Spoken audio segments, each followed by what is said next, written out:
Again to Manoa in the Rainbow Wahine Softball Stadium. Semifinal number 2 of the day hits the number 1 seed and defending champion Mililani Trojans against the Buff and Blue of Punahou.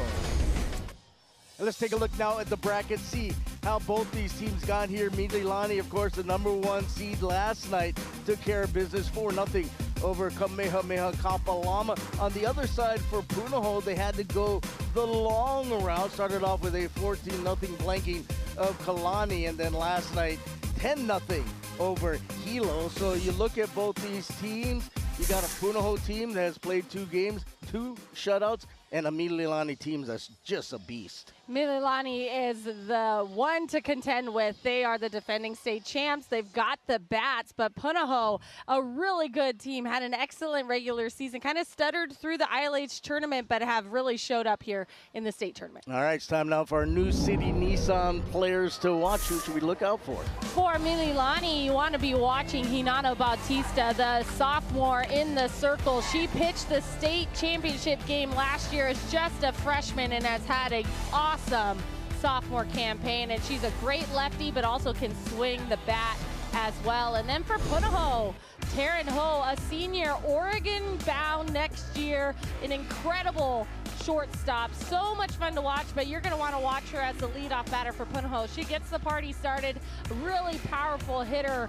Even though she is not that tall, she packs a punch.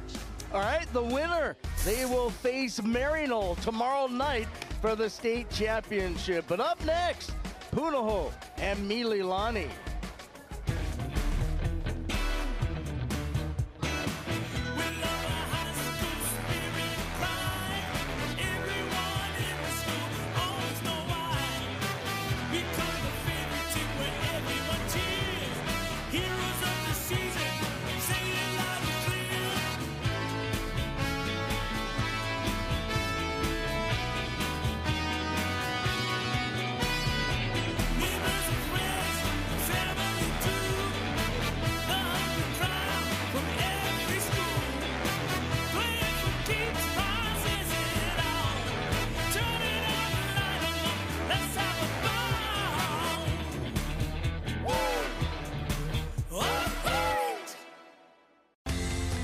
This Spectrum OC16 sports presentation is sponsored by your Hawaii Honda dealers. Around here, the environment is everything. And that's what makes Honda your perfect island ride.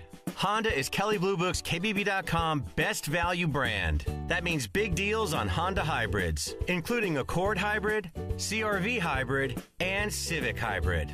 And for the 2nd year in a row, all 3 Honda hybrids made the Car and Driver 10 Best list. So for the cars you can count on and the dealers you can trust, see your Hawaii Honda dealer today.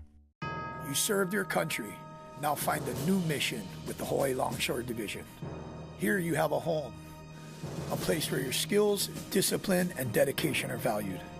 Longshore men and women who have served bring an unmatched resolve to our docks. Just as you protected our nation, today you can serve Hawaii, the safety of your team, and our island's well-being. The Hawaii Longshore Division, connecting daily life, our communities, and honoring those who serve.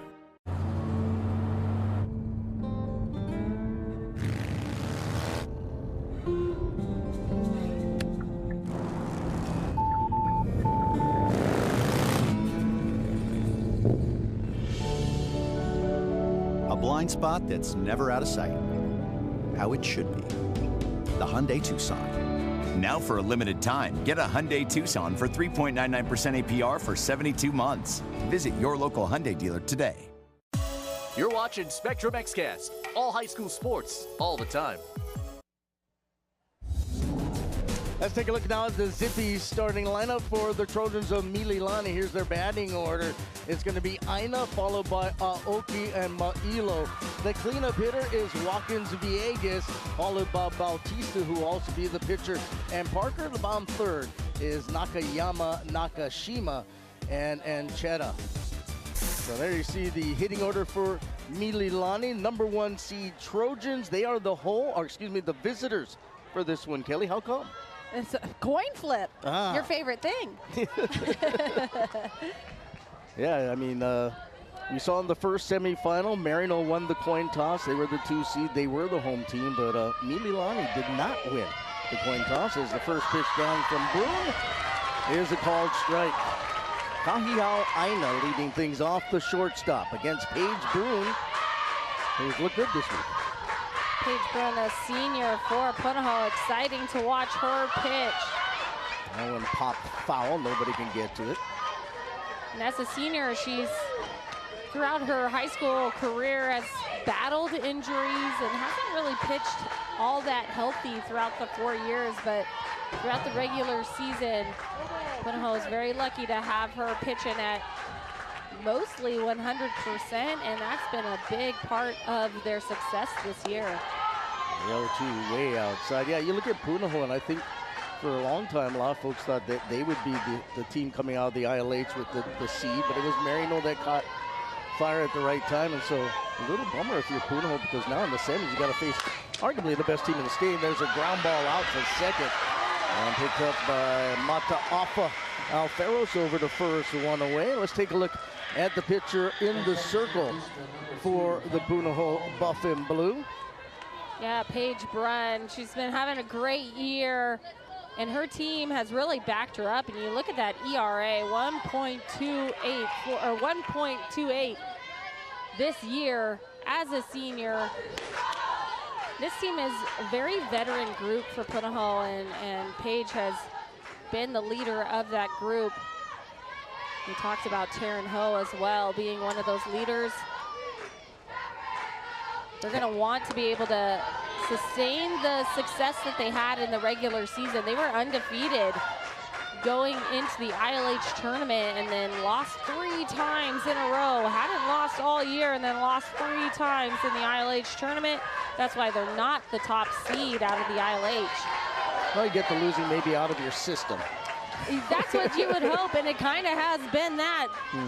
Like you said, they had to win an extra game in order to get here to the semis, and they've done that, had some couple of run rules. 3-0 that one. From Brunn finds the strike zone. Yeah, a couple of shutouts. Good offense. Then for Mililani, I mean, they have been very dominant. And that 3-1 pitch hit in the air out towards center field, off the top of the wall, going for 2. Here comes the throw, the tag, and she's safe. Sliding underneath the tag is Aoki with a 1-out double off the top of the fence. Aoki slammed that one to the wall. Great bounce, though, in favor of Punahou. They got that back out into the infield in a hurry.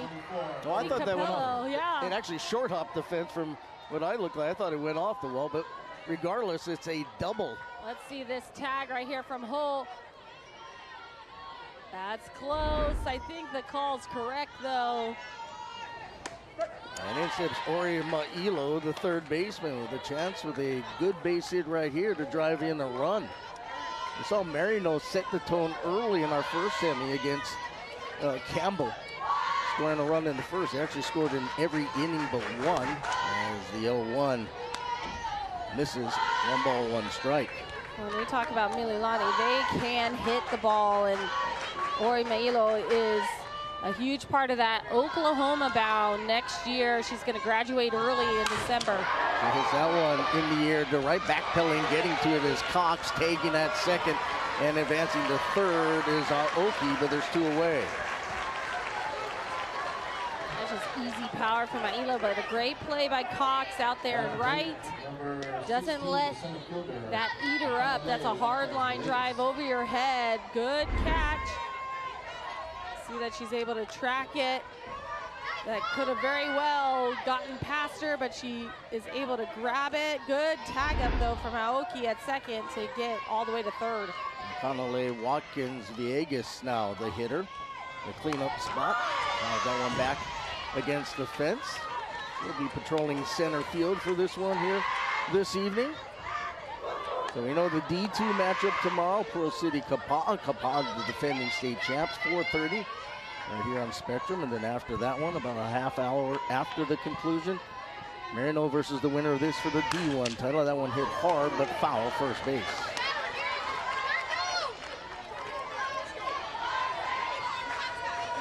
Watkins Villegas had a great game last night against Kamehameha.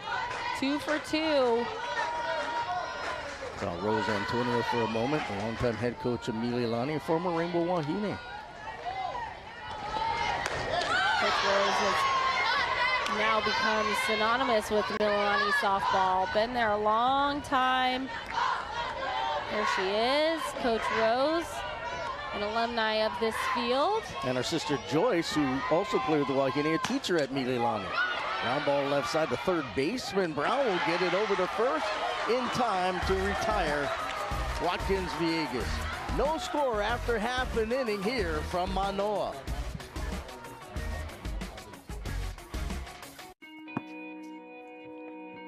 You only get one brain. If you take a hit to the head, take it seriously. Don't tough it out. Report it. Tell your coach or parent how you really feel. And look out for your teammates. If something seems off, speak up. You've got 2 arms, 2 legs, 2 eyes, but only one brain. Protect it. Play hard, play safe, speak up. Learn more at hawaiiconcussion.com.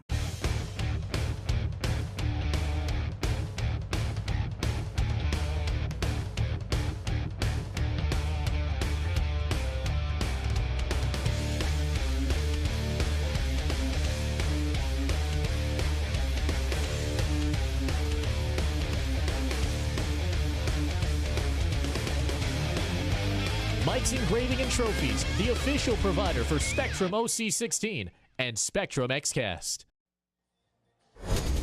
Well, let's take a look at the batting order for the Buff and Blue of Punahou. Ho leading off, followed by Hinahara and Kinney. The cleanup hitter is Brown. Capello follows her. And then Cox in the bottom third, Mataafa Alferos, Mokiao, and Tokumaru. Defensively for the Trojans, outfield left to right, Kihara, Watkins, Villegas, and Nakayama at third, Mailo at short. It is Aina Aoki is at second, Parker at first, and behind the plate, and Cheta. And in the circle, Hinano Bautista, 8-0, 3.74 ERA, a little over 50 innings, 26 strikeouts, and 38 walks. What can you tell us about her? Bautista's really fun to watch, and what's exciting to see is her passion in the circle. You'll see her stalk around and she'll march around. She looks like a lion in a cage sometimes out there in the circle. And you like to see how much she wants it. She's a bulldog. She's got a good screwball on the outside half to the right-handed batters. And throughout the years, this season, the walks at the very beginning of the year, the walks had been something she needed to work on, but lately she has been in the zone firing. And she fires that first pitch a bit high to the leadoff hitter, Taryn Ho, the shortstop. And Taryn Ho's one of the best hitters, definitely one of the top leadoff hitters in the state. Going to Oregon next year. She's been fun to watch her entire career at Punahou. Oh, and hit hard to short, up with it on a hop. Aina, the throw to first, and one away. Shortstop hit it to the shortstop, and we've got 2 of the best shortstops in this game from the state of Hawaii. Taryn Ho hitting it to Kahiao Aina, who is an up-and-coming infielder. She'll go somewhere top in the country collegiately. Alexi Hinahara, the catcher. She bats from the right side. Buff and blue in their all blue uniforms. And Mililani in those brown uniforms. Rarely do you see a game where you have 2 dark-colored teams playing against each other. Usually one's dark and one's lighter. Last game it was 2 white jerseys. Yeah. Now both teams wearing their darks. Nobody follows that anymore, I guess. The 1-0 pitch on the outside corner. You know what it strike. is? It's that dang coin flip. They didn't know That's they were going right. to be home or visitors. Well, I mean, Punahou, they could walk to their campus and change their uniforms. They could have changed. You're right. You're right. Just down the street. Marino's closer, though. Well, maybe not. Actually, it's not. Here's the 1-1. That one hit again to short. Unable to handle that one as Aina, and safe at first will be Hinahara. We'll have to wait and see how they scored that one. And they are going to give a hit to Hinahara. Ina plays this as a backhand. She might have had time to try and get in front of it. Reads it as a backhand, just isn't able to cleanly scoop it up. Goes down as a hit, though, for Hinahara. 2 hard shots so far from the top of the order of Punahou. Austin Kinney, the hitter. Runner at first. Still haven't found out because the board says a hit and an error. There's only been 2 plate appearances, so I'm not sure. Let's see if I can ask. Did you guys rule that a hit or an error? Error? Okay, thank you. So it would be an E6.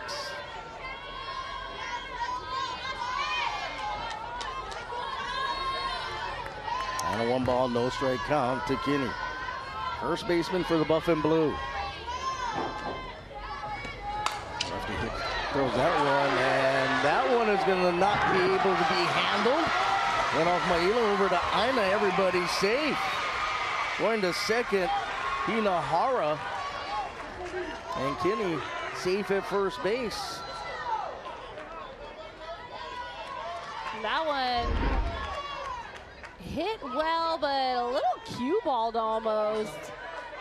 Off Mailo's glove at third. No play for Ina.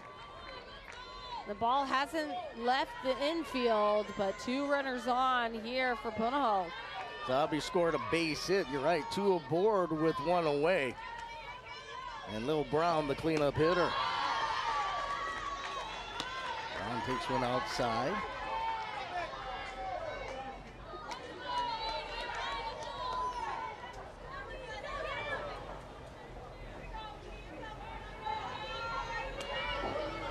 Punahou's been hitting really well here in the state tournament. When they were in the ILH tournament, however, it was opposite.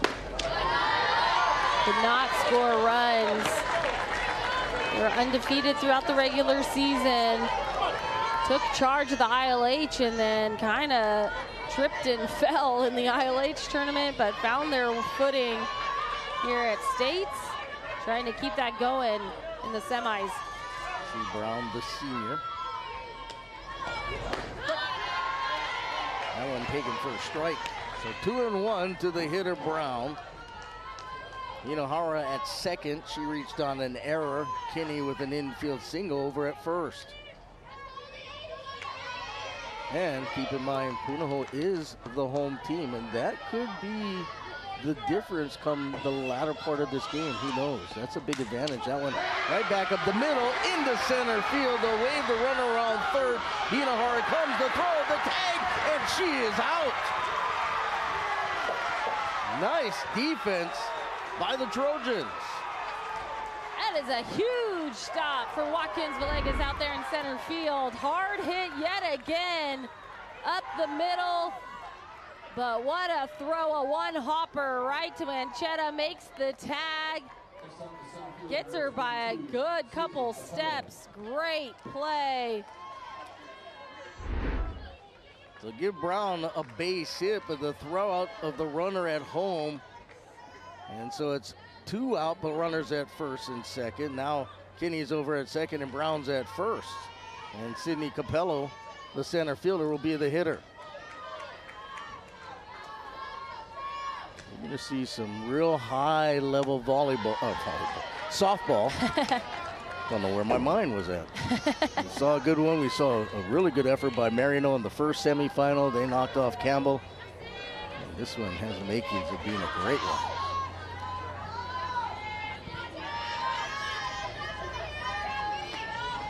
Batista's pitch misses outside.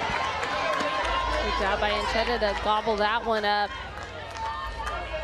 So far, Punahou seeing the ball really well out of Hinano Batista's hand. Everything's been squared up pretty well.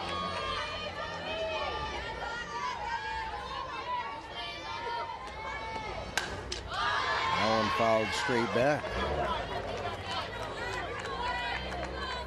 You're in the first inning, it's either your adrenaline's going or you're a little too nervous, and so far for Punahou at the plate, they have got that adrenaline going.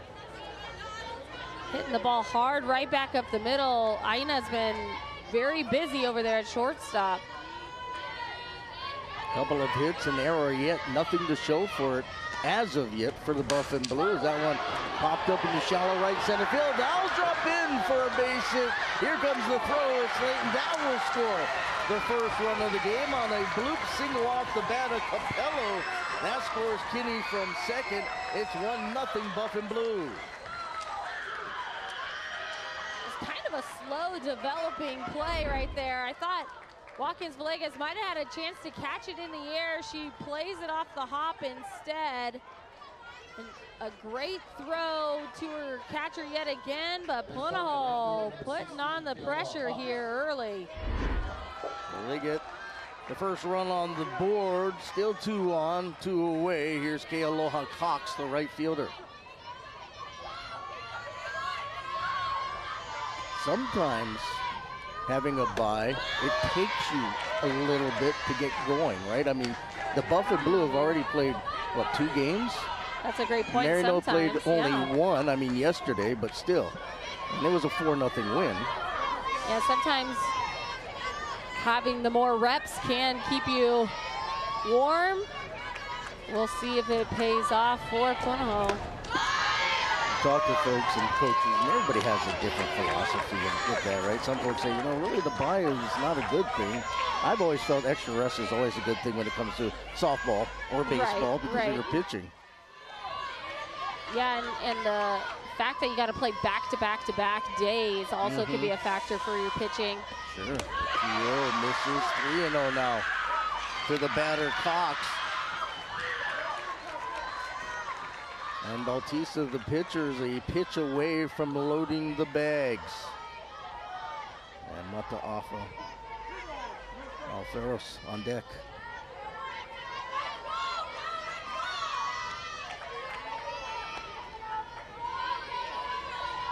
Here comes the 3-0.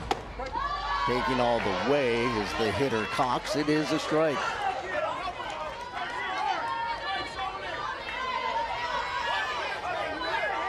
So the 2 semifinals at Division I have turned out to be an ILH versus OIA matchup. We know one ILH team will be there. And there's ball 4, and the bags are full of Buff and Blue. Going to third will be Brown. Capella to second. And it's been a very rocky beginning to this first inning for Mililani and Hinano Bautista.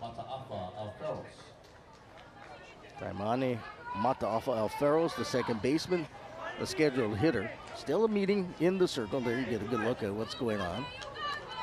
Trying to calm down and find their footing here in the first inning. Hinano Bautista not really able to get into rhythm. Punahou putting the ball in play a lot, hitting the ball hard as well.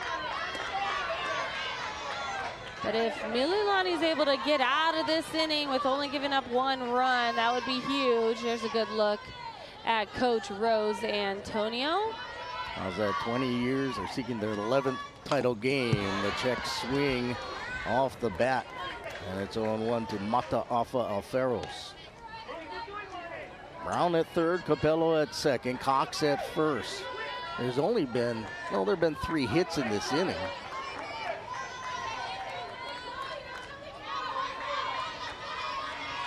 Big pitch coming right here. Into the dirt, good eye.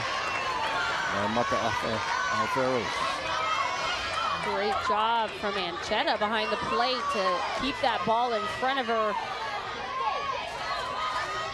That could have been a pass ball. She's able to block it, keep it in front.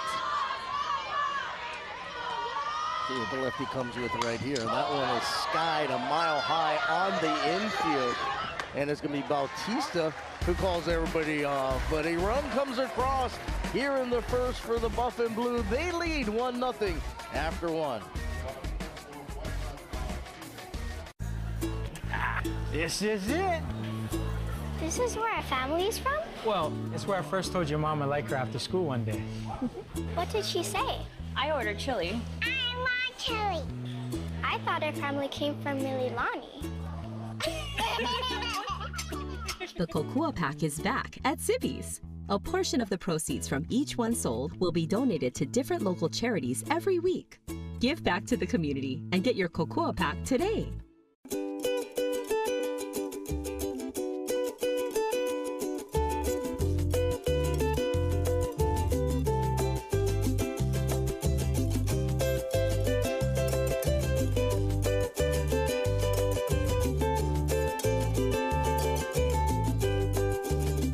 decorating? With hundreds of factory colors and free computerized paint matching, you can find the Benjamin Moore color you're looking for at City Mill. Need something? Try check City Mill. Friday, 4 teams, 2 epic battles, 1 shot to get to the final. It's the Wally Yonemine Foundation State Baseball Semifinals, only on OC 16, exclusively on Spectrum. Well, don't miss a second of the action. You can watch OC 16 on the go. The Spectrum News app has the local sports you love and the news and weather that matters most to you. Download it today on your favorite devices. I have the Spectrum News app. Don't you, Kelly?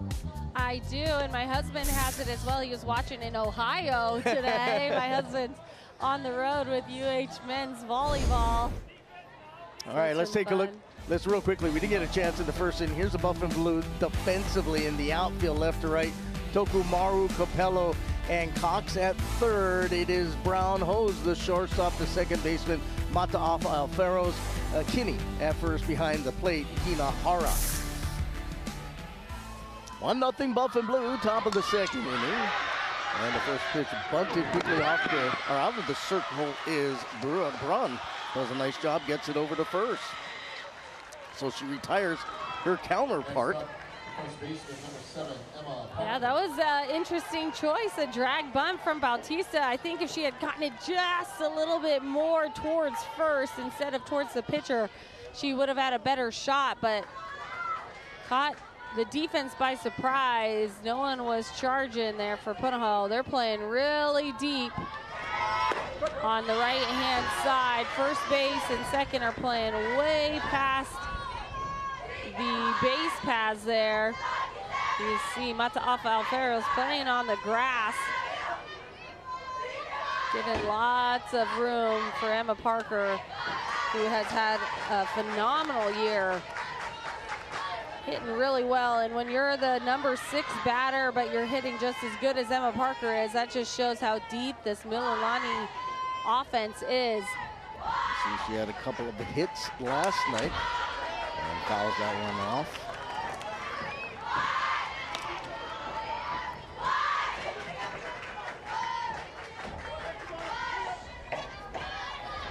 Get a good look right there at the Mililani Trojans. They're in a very familiar spot. Seems like every year they're playing for a chance to play for the state championship, doesn't it? They're just well coached, I think. Coach Rose is a great coach, but she also has a great team with her. Her coaching staff is very seasoned, and they've been stuck together, doing it together for a long time. You said stuck? I think by choice, stuck by choice. Okay. Yeah, what do you do? Oh, gosh, I'm a softball assistant at Mililani. They won't let me leave. They won't let me go. No, they love it. And Coach Rose has done an excellent job at the helm of this program. 1 down, 2-2 the count to Parker. And the pitch lifted in the air out towards the line in right field, coming over and easily making the grab is Cox, 2 away. What makes Brun so successful? I think she's able to hit her spots well. Her velocity isn't overpowering, so she's not going to be a big strikeout pitcher, but she is very consistent on hitting her spots, especially that outside pitch that we just saw to Parker. And when it's tailing away from a right-handed batter, it can be hard to stay on it. She's also just a veteran. I think as a senior, you've been there, done that, seen a lot. And like we said earlier, she's had a lot of injuries throughout her high school career, and finally pitching fairly healthy has helped this Punahou team get this far. Yeah, looked pretty sharp so far. All she's done in this one is give up a 1-out double back in the first inning, and now has a no-ball 2-strike count on Nakayama, the right fielder. And that pitch misses outside. Really, Paige Brun, just like we saw with Marinol, this is it in the circle. They're not going to go anywhere else. They're going to stick with their senior ace, who has carried the load the entire season. When you get to this point, you just go with the best. That's exactly right. And Paige Blunt is the best. That one hitting the air to right, over to her left as Cox makes the catch.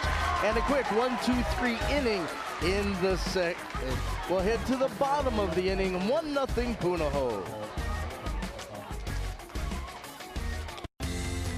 This Spectrum OC16 sports presentation is sponsored by New City Nissan. With all the uncertainty around tariffs, we wanted to remind drivers that many cars in our award-winning lineup are unaffected. That means our best-selling Rogue, Frontier, Pathfinder, and other favorites like Altima, Murano, and Leaf are all free from new tariffs. From our U.S. factories to your driveway since 1983. Now get 2.9% APR on Rogue, one of 6 Nissan vehicles with starting MSRP under $30,000. Now, for a limited time, get our largest pizza at our lowest price. Just $9.99 for our classic New York-style pizza. It's 30% larger than our large, and at only $9.99 for carryout. Don't wait. Order now at Hawaii Pizza Hut.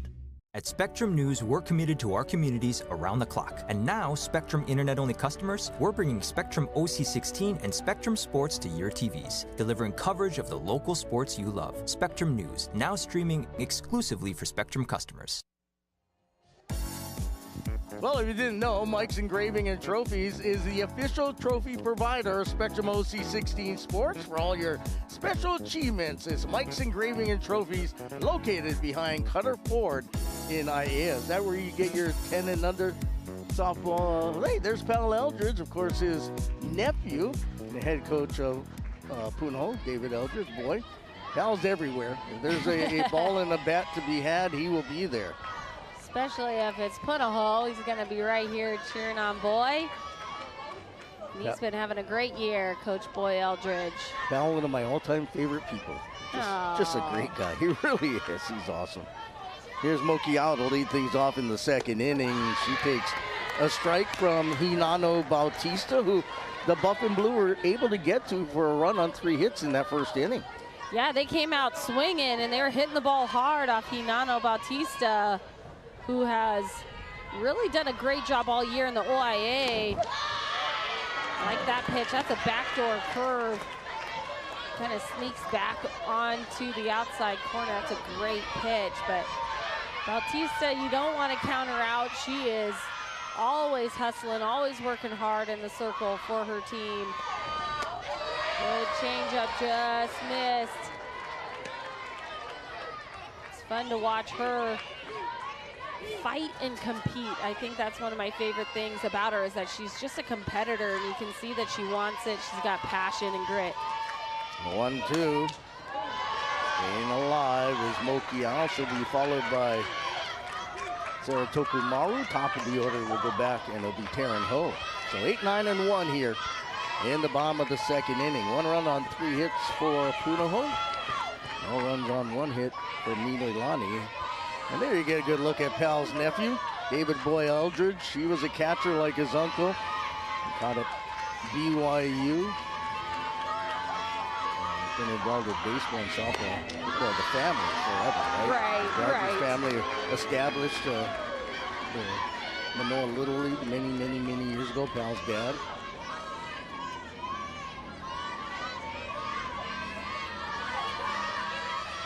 So 2-2 to the leadoff hitter Mokiao here in the second inning. And that one is high and outside. This has turned out to be a pretty decent at-bat for Chase Mokiao. Working the count full.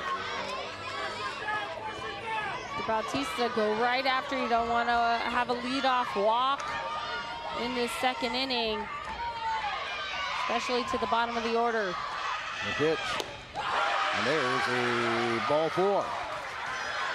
So a leadoff walk to Mokiao. She goes down to first. That's the first walk issued by Bautista. And right off the bat again, the Buff and Blue putting a little pressure on the defense and the pitching of Mililani. So we'll see what Sarah Tokumaru will do, the left fielder, if they try to move Mokiao over into second base. Right off the bat, you can tell that Punahou's not afraid to play Mililani You don't see any hesitancy or tentativeness. So down high and inside. The throw down the first, and just getting back in the nick of time is Mokiao. Smart play by Ancheta. The catcher almost got her over there napping. Ancheta loves to throw behind runners. Almost got there. Great job by Aoki, the second baseman, to be there and also to keep it with her on the infield. Look at that. Trying to swipe tag around her body. And showing again, that time it's fouled off. Yeah, she definitely got back in time, but it was a little closer than probably she would have liked. Tokumaro, the senior, trying to lay down the bunt here. Not successful so far in the first 2 pitches. We'll see if they continue to sacrifice. Well, the corners are expecting it. Bautista's expecting it. And that one gets away from the catcher. There was no contact made with the bat. And so moving down to second base is Mokiao. And we'll see if that's a wild pitch or a pass ball. And it will be a wild pitch. Thank you very much. This ball in the dirt. Ancheta, that's something Ancheta usually would get. You see the umpire, ooh, got some wheels on him. Takes off running, gets out of the way. Ancheta getting to the backstop, trying to find that ball though.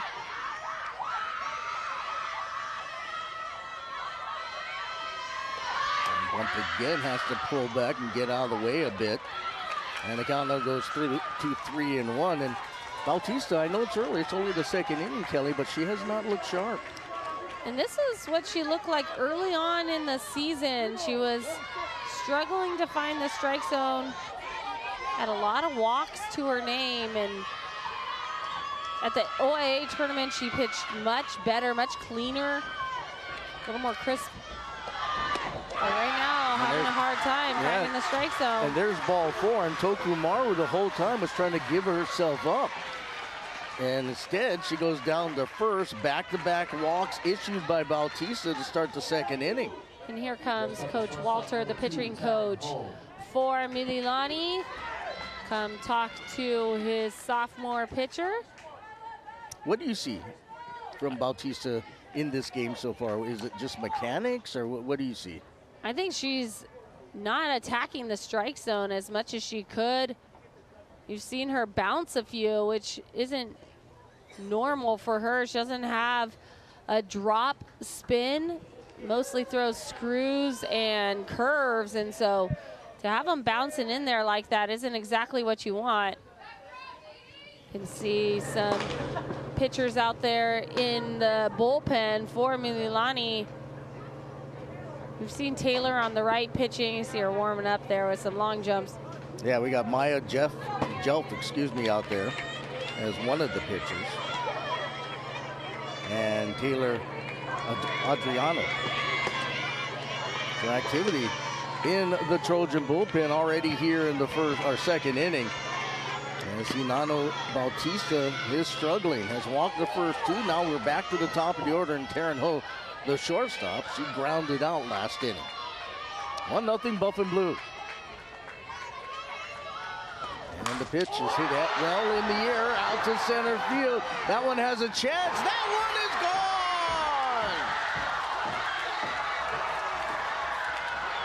Taryn Ho, the spark plug for Punahou, jumps on one quickly. First pitch of the at-bat and drives it a 3-run home run. And it looked like that might have hit off the top of the fence and bounced over. I saw it bounce off something out there. Might have been the platform for the cameras. Let's see. Well, let's take a look. Big swing out there, center field. Great job by Watkins Villegas, almost able to bring that back. And there's Taryn Ho. She almost overruns the runner in front of her. That wouldn't have been costly, but great job by the senior. Capitalizes on the back-to-back walks. Puts in the run column for Punahou. 3 runs. A 3-run home run off the leadoff hitter, Taryn Ho. 4-0 Punahou. We're only in the second inning, and nobody's out. Hinahara the batter, Lexi the catcher.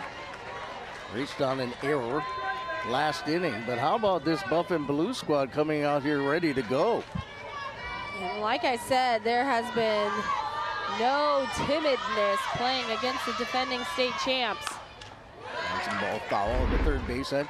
I think it hit the top. What do you think, Kelly? Let's see here. Ooh, yeah, maybe it did hit the very top. Because that thing is kind of a spongy in the way you could see the thing go down and the ball really ricochet off the top of the fence. So it must have just barely cleared it, but it doesn't matter, right? And it gave a Punahou bounce because it could have hit the top and came back in. Who knows, right?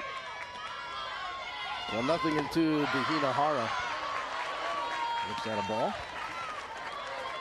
Punahou just felt like they had the momentum going into it. They had a great first half defensively. Felt like the energy was already on their side. And then they came up to hit in that first inning. It just felt like their fans were ready to go a little bit more. Their offense is ready to go. Not shying away from playing against this really good Mililani team. But I thought you brought up a good point earlier. You talked about the fact that in the ILH tournament, Punahou kind of fell apart their last 3 games. Sometimes that's the best thing that could happen to you. It refocuses everybody. And so far in the state tournament, I mean, they haven't given up a run. That's a great point. Sometimes. That one is ripped way back here and way out of here. Punahou goes back to back, showing off their muscles. Big time swing from Lexi Hinahara. 5-0 Punahou. The only question on that hit was whether or not the ball would land anywhere. Holy mackerel, she got all of that. Gets down to it at her knees and able to get extended through it. Might see a pitching change here for Mililani. Yeah, we are definitely going to see a pitching change here. So the starter, Hinano Bautista, will only last an inning plus. We'll take a break. We'll come back, tell you all about the new pitcher. It's 5-0 Punahou. This Spectrum OC16 sports presentation is sponsored by Pizza Hut and Taco Bell. Taco Bell brought back crispy chicken nuggets, and I can't believe how good they are. Why can't you believe it? Because you're Taco Bell. Taco Bell. Yeah, but a taco place can do nuggets, right? Yeah, the Hidden Valley Fire Ranch is awesome. Okay, they're good, but we're not a chicken place. When did you guys become a chicken place? Chicken? Can't a taco place do good nuggets? Are we not allowed to do both? What do you mean? You think it's cool to do both, right? Why are you looking at me like that? Are they okay? I don't think so. We're totally a taco place that's a chicken place that's also a taco place. Around here, the environment is everything. And that's what makes Honda your perfect island ride. Honda is Kelly Blue Book's KBB.com best value brand. That means big deals on Honda hybrids, including Accord Hybrid, CR-V Hybrid, and Civic Hybrid. And for the second year in a row, all 3 Honda hybrids made the Car and Driver 10 Best list. So for the cars you can count on and the dealers you can trust, see your Hawaii Honda dealer today. Couple of changes for the Trojans making the pitching change. Hinano Bautista goes from the circle out to left field, and now in the circle for Mililani, it will be Taylor Adriano. So we'll get our first look at her. 4-1 mark on the year, 5'3" sophomore with a 2.66 ERA. She's thrown 26 in the third innings, 29 strikeouts, and only 8 walks for her. And we've seen Taylor pitch a little bit in the OIAs in that tournament, but not any games with this type of offense. And so we'll see how she does against Punahou. A quick release from Mililani's pitching coach to switch out Hinano Bautista. But it's not only the fact that she's getting hit. I mean, the first 2 batters this inning walked. Right. And those walks will kill you, and they did, because Ho hit that 3-run home run, and then Hinahara right after that, maybe the lingering effects of giving up that 3-run home run. Punahou comes around and hits one out as well. So 4 runs have come across here in the second inning. Still nobody out. The new pitcher, Adriano, will face Austin Kinney, the first baseman, hitting in the 3 spot.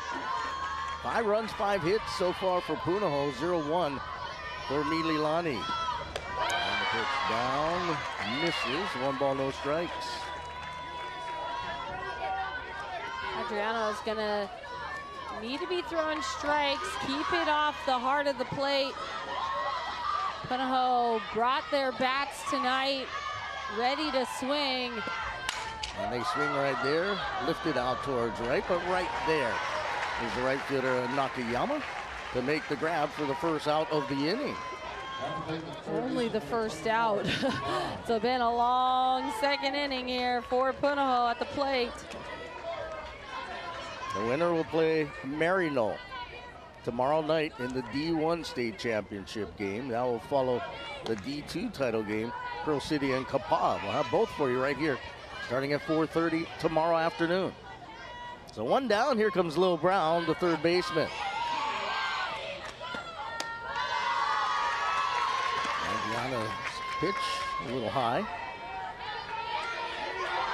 Brown got a hit up the middle her last time up in the first inning. New pitcher though, so we'll see how she faces against Adriano.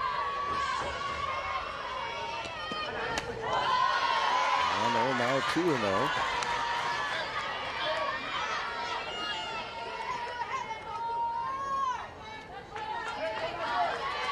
Sophomore out of the bullpen.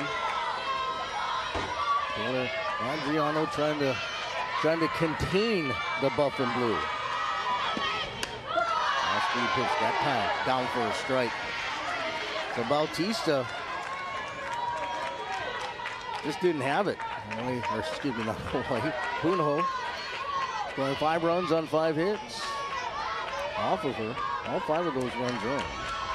Couple of walks and no strikeout.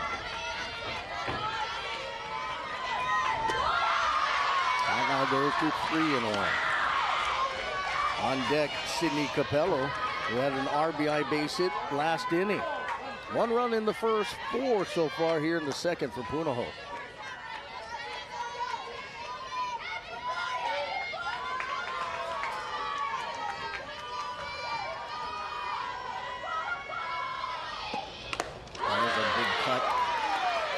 Trying to replicate what her 2 teammates did just a couple of minutes ago was Brown. Yeah, you saw her tell her third base coach, Josh Capello, that she knows she needs to calm down a little bit on that one. Big swing. Leaky Brown, one of the seniors for Punahou. Very veteran team. The payoff way high, ball 4. And so Brown will go down to first base. And we'll see what Cindy Capello can do. We mentioned she had a bloop single to right center back in the first inning. That drove in the game's first run.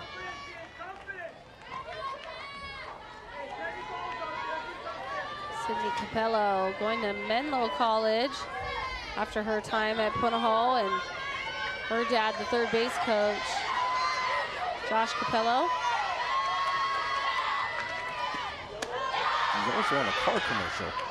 So I've heard. Yeah, Felipe says it all the time. Oh, does he really? Yeah, Okay. he says that all the time, that she's not her first time on TV. There you go.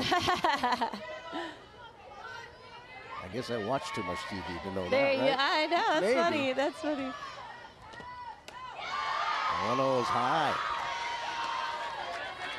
Mililani's pitcher's having a hard time finding the strike zone. Already 3 walks in this inning. And if you're Capello, you can just take a pitch, or you can look for something that you want and try to drive it. Here's the 2-0. She liked that one, but popped it up on the infield. The second baseman coming in, that is Aoki, and she makes the catch for out number 2. Little bit of miscommunication there. You saw Aoki and Emma Parker at first base. Both going for it, both holding up, and then Aoki taking charge and going to get it. You can just feel Mililani in unfamiliar territory here. a little unsure with their backs against the wall down this far. Kealoha Cox represents the 8th hitter to come to the plate for Punahou here in the 2nd inning. They have scored 4 times. The big hit, a 3-run home run by Taryn Ho, followed right after by a solo shot by Lexi Hinahara. Adriano would love to get out of this inning, get back into the dugout. Slow roller off the end of the bat, picked up by Parker and steps on the bag for the out 3. But how about the bomb? First by Ho, and then after that by Hinahara. 5-0 Punahou. 9 to 5 in the rear view, and now happy hour has arrived. Let's lead this man to his Popeyes Big Box. That's work crunch balance. Love that chicken from Popeyes. You served your country. Now find a new mission with the Hawaii Longshore Division. Here you have a home, a place where your skills, discipline, and dedication are valued. Longshore men and women who have served bring an unmatched resolve to our docks. Just as you protected our nation, today you can serve Hawaii, the safety of your team, and our island's well-being. The Hawaii Longshore Division, connecting daily life, our communities, and honoring those who serve. 9 to 5 in the rear view, and now happy hour has arrived. Let's lead this man to his Popeyes Big Box. That's work crunch balance. Love that chicken from Popeyes. You're watching Hawaii High School Sports on Spectrum XCast.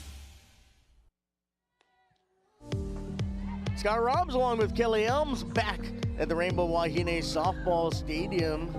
It's a 5-0 Punahou lead as we head to the top of the 3rd inning. And if your Page run, you gotta feel pretty good with a 5-run lead right now, the way your team is playing. I think Punahou is really feeling the momentum right now. There's Lexi Hinahara, who hit the 2nd home run that inning. 8-9-1 coming to the plate for the Trojans. I think this is a key inning for Mililani. They've got to find a way to at least scratch across maybe 1 or 2 runs if they can to make them feel like they're still in this game. As Aubrey Nakashima, the number 8 hitter, leads things off. She's the DP. She'll be followed by Kihara, and then top of the order, Aina. That one foul left side, out of play. Nakashima's a really good contact hitter for Mililani. Just the DP, not playing any defense, but does her job at the bottom of the order. They're really going to need her right here in this leadoff spot for the 3rd inning. Try and make something go their way. There's a big swing and a miss for Nakashima.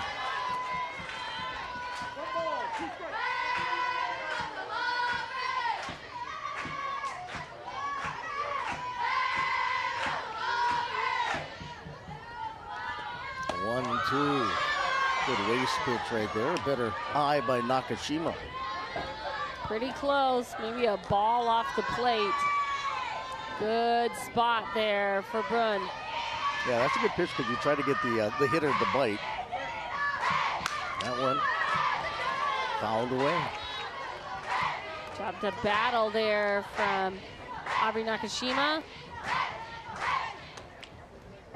Like you were saying earlier, Punahou got their losses out of the way already. They stumbled through the ILH tournament, really stumbled. They didn't win a game, barely scored any runs, if any. And so sometimes when you face that adversity already, you can get back on the saddle. That one rolled out to 2nd.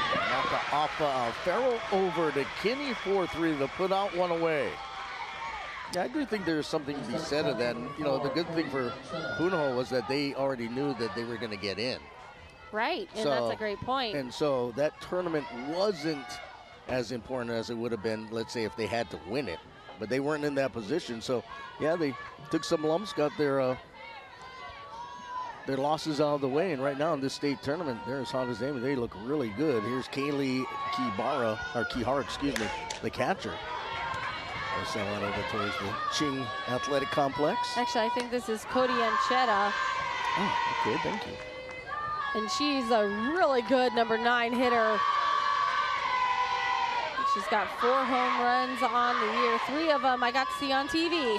She had a really good few games on TV this year.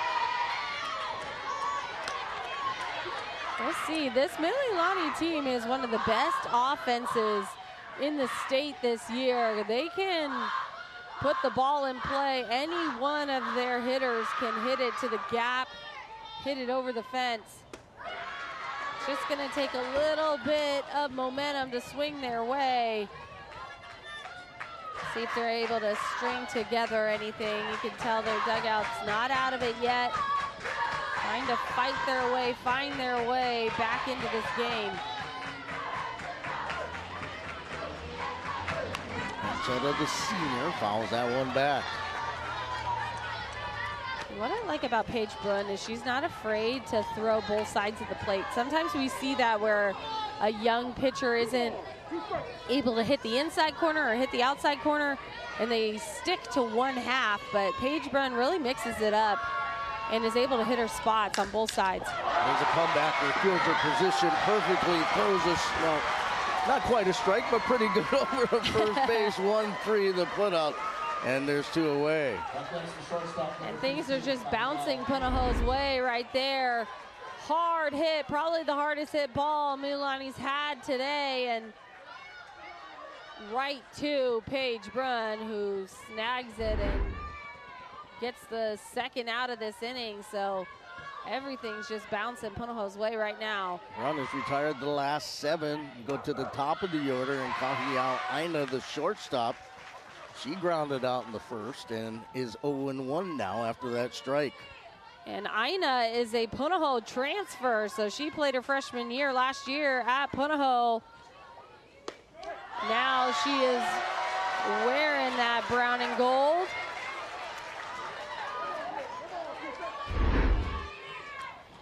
See this outside screwball, gets the call there. Now it's 0-2 down in the hole, Aina. Brunn hasn't recorded a strikeout yet, but neither has she walked anybody. So doing what she needs to do out there, pitching to contact, letting her defense do the job, and her offense has gotten her 5 through the first 2. Here comes the 1-2. Bounce foul. Fights off that inside pitch, and that's tough on the lefties, and Mililani has a lot of left-handed hitters. So if you're able to challenge them inside, hard inside like that, it really sets up your outside pitch.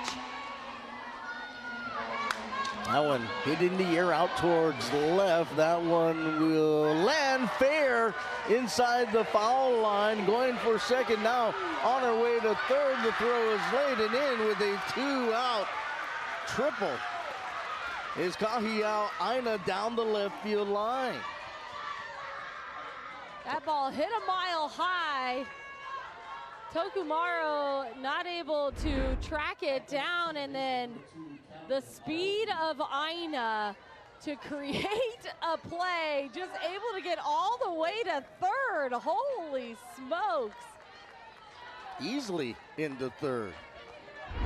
That is speed right there, because that didn't roll that far away from the left fielder. It was high up there, too. So we'll see if that sparks anything for Punahou. Second hit off Brunn in this one. An RBI opportunity with 2 ways, and lining that one out of play is Aoki. Cameron Aoki, the second baseman. She doubled back in the first. She has the other hit. So the 2 hits are extra bases for the Trojans. And that's typical. This Mililani team can slug. Away and low with that pitch. Both the left fielder, Tokumaru, and Cox in right playing way off the line. Yeah, really pinching in.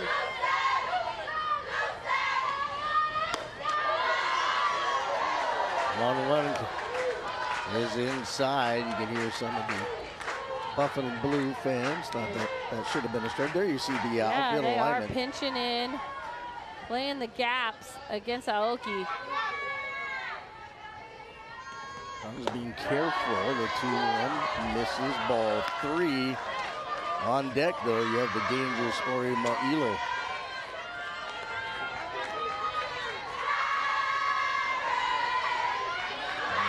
Got the red batting helmet already. Getting ready for Oklahoma. There's the 3-1. Bounced over towards first. Nice backhand play by Kinney. She steps on the bag.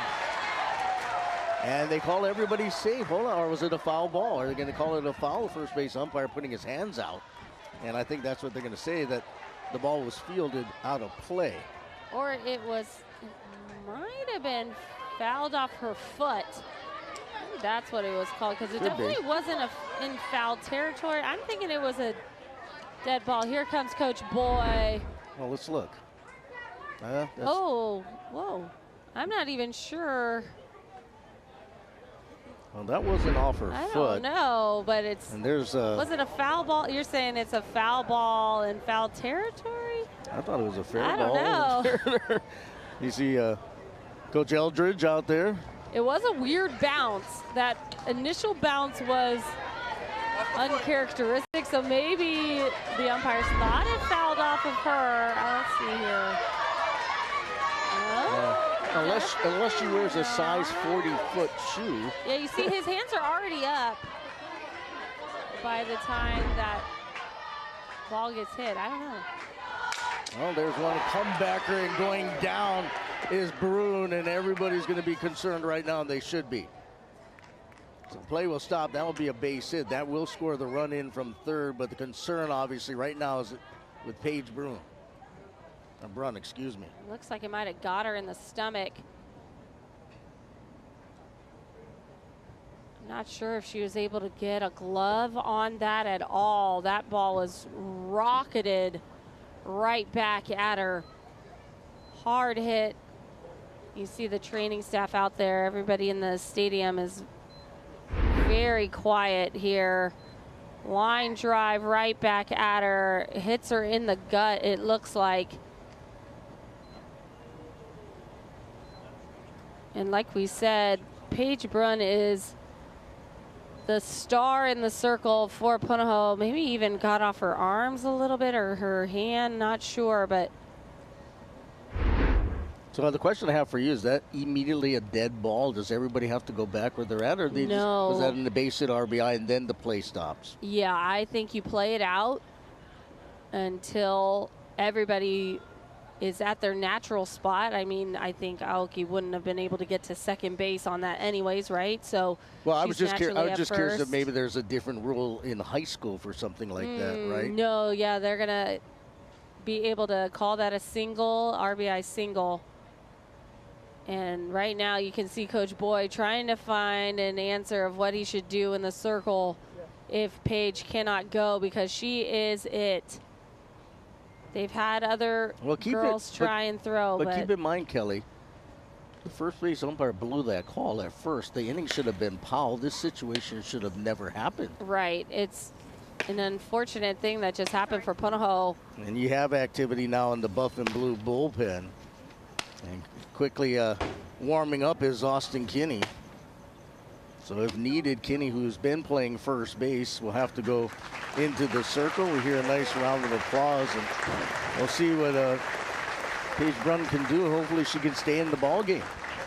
Yeah, we'll see here what the choice is, and you can see her trying to.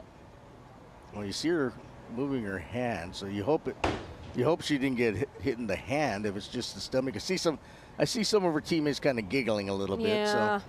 And sometimes, too, when it hits you right square in the stomach, it knocks the wind out of you. And hopefully that's all it is that you get the wind knocked out of you. Plus, it's scary. Gosh, getting a line drive right back at you. And you hear the fans for both sides encouraging her. Nobody wants to see anybody get hurt. Right. You want to try to win fair and square.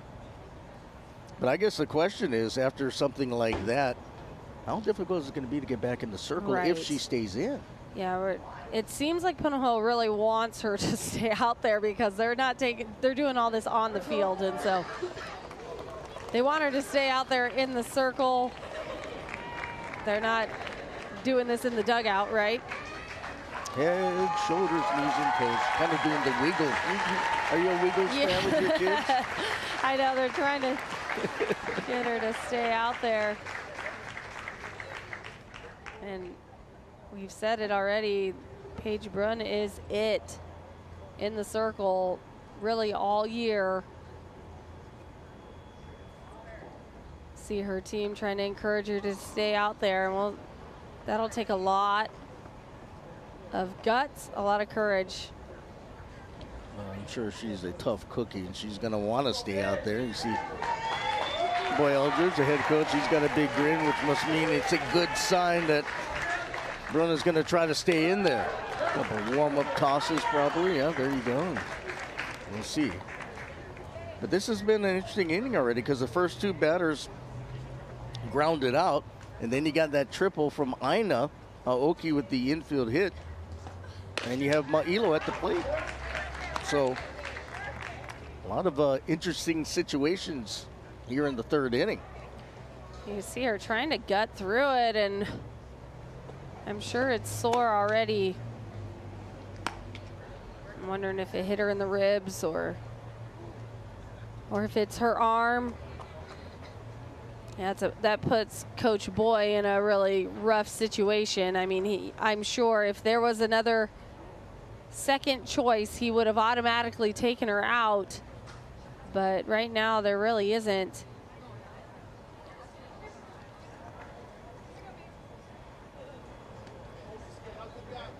So that was pretty scary, but it looks like at least for now, she's going to be okay and try to pitch the rest of the way. We'll go back into the circle with a two-out situation, but a run across. And here's the third baseman, Ori Ma'ilo. Ma'ilo flied to right in the first inning.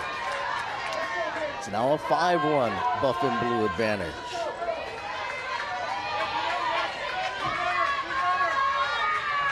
Defense playing her to pull as the pitch is away. Ori Ma'ilo is one of the best power hitters in the state, committed to go to Oklahoma next spring. So she's just a junior in high school right now, but she's slated to finish high school early. She'll graduate in December and then head up to Oklahoma in winter break. So this is her last high school season. Yeah, you're seeing more and more of the elite high school athletes doing that now. And in some cases, you look at Tread Rosenthal on the men's volleyball team. He skipped an entire year of school. And he graduated, obviously, but he didn't even go for his senior year. And it's incredible because you can't tell just by looking at him, right, that he's younger than everybody else. It's pretty cool. That one is ripped into left center field. He'll quickly get all the way to the wall. They're going to wave the runner around. Here comes the throw. The tag attempt. Did they get it? No. And moving over to third on the throw is Ma'ilo on her RBI double to left center, and it's now a 5-2 ball game. What a slide from Aoki. Now, she was out by a mile. Not sure why she was sent home on this play. First off, a rope to the gap. Ori Ma'ilo is just incredible. But then you see here, she's out by a mile. She's just touching third when that ball gets to the infield. I don't think she gets her. I don't know, maybe. And you can see Aoki calling safe automatically while she's sliding. I don't know if there was a touch. Well, it doesn't matter because she was called safe, right? And we'll see. We'll see. Look at, she's touching third when the ball's in the infield, so she shouldn't have been going home regardless. She looks pretty outside the base path. You get 3 feet. In my opinion, I think she's safe, but 1, 2 steps, right? Maybe that step is too far. I don't know, but she still can reach home plate, right? From where her foot landed, she could still reach home plate.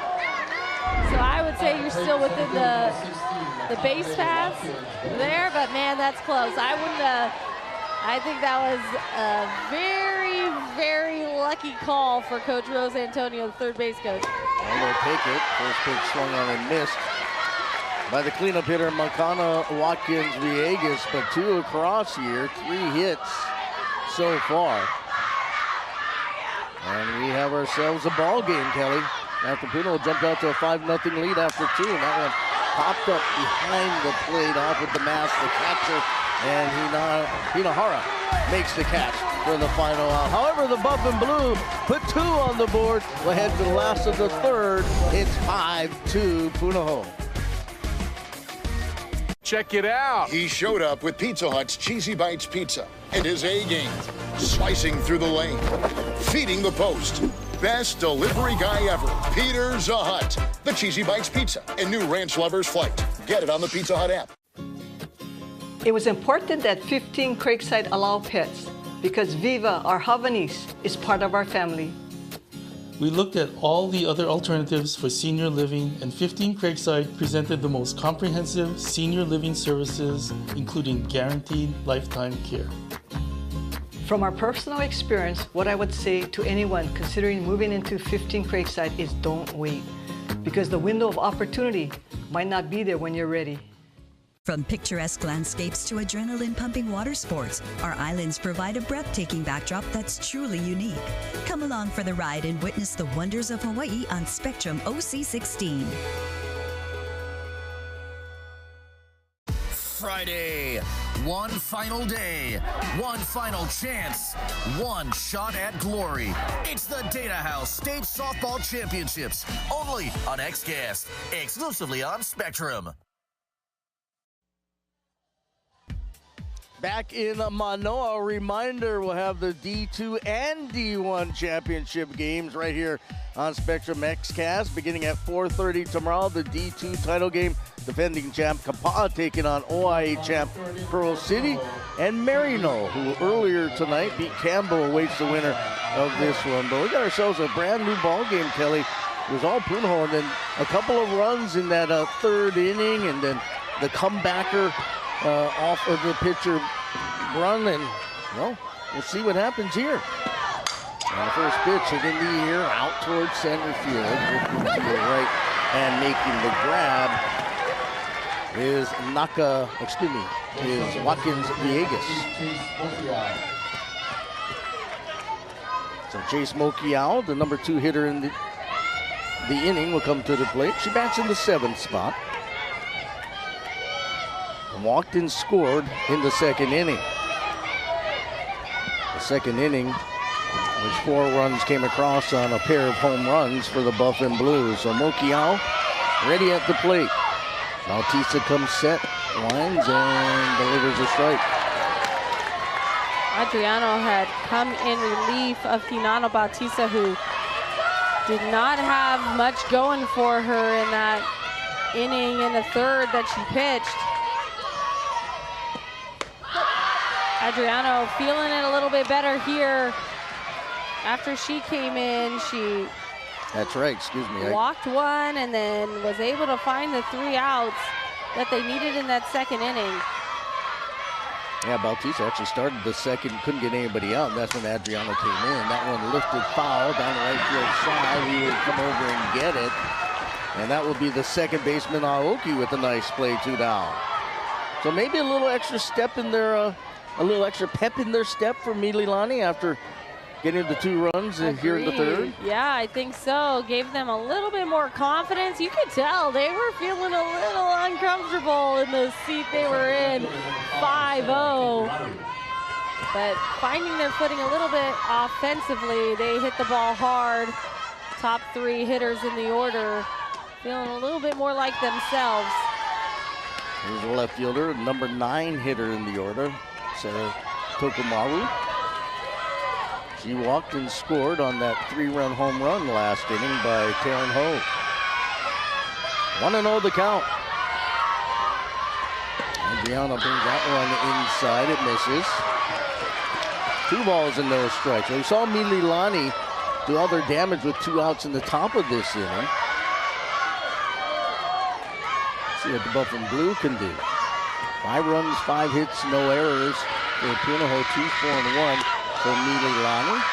Good eye by Tokumaru, looking that one outside. Now 3 balls and no strikes. And if Adriano you have to be aware, and I'm sure she is, that you have Ho on deck and you're facing the number 9 hitter, so you don't want to lose her if you can help it. But she does.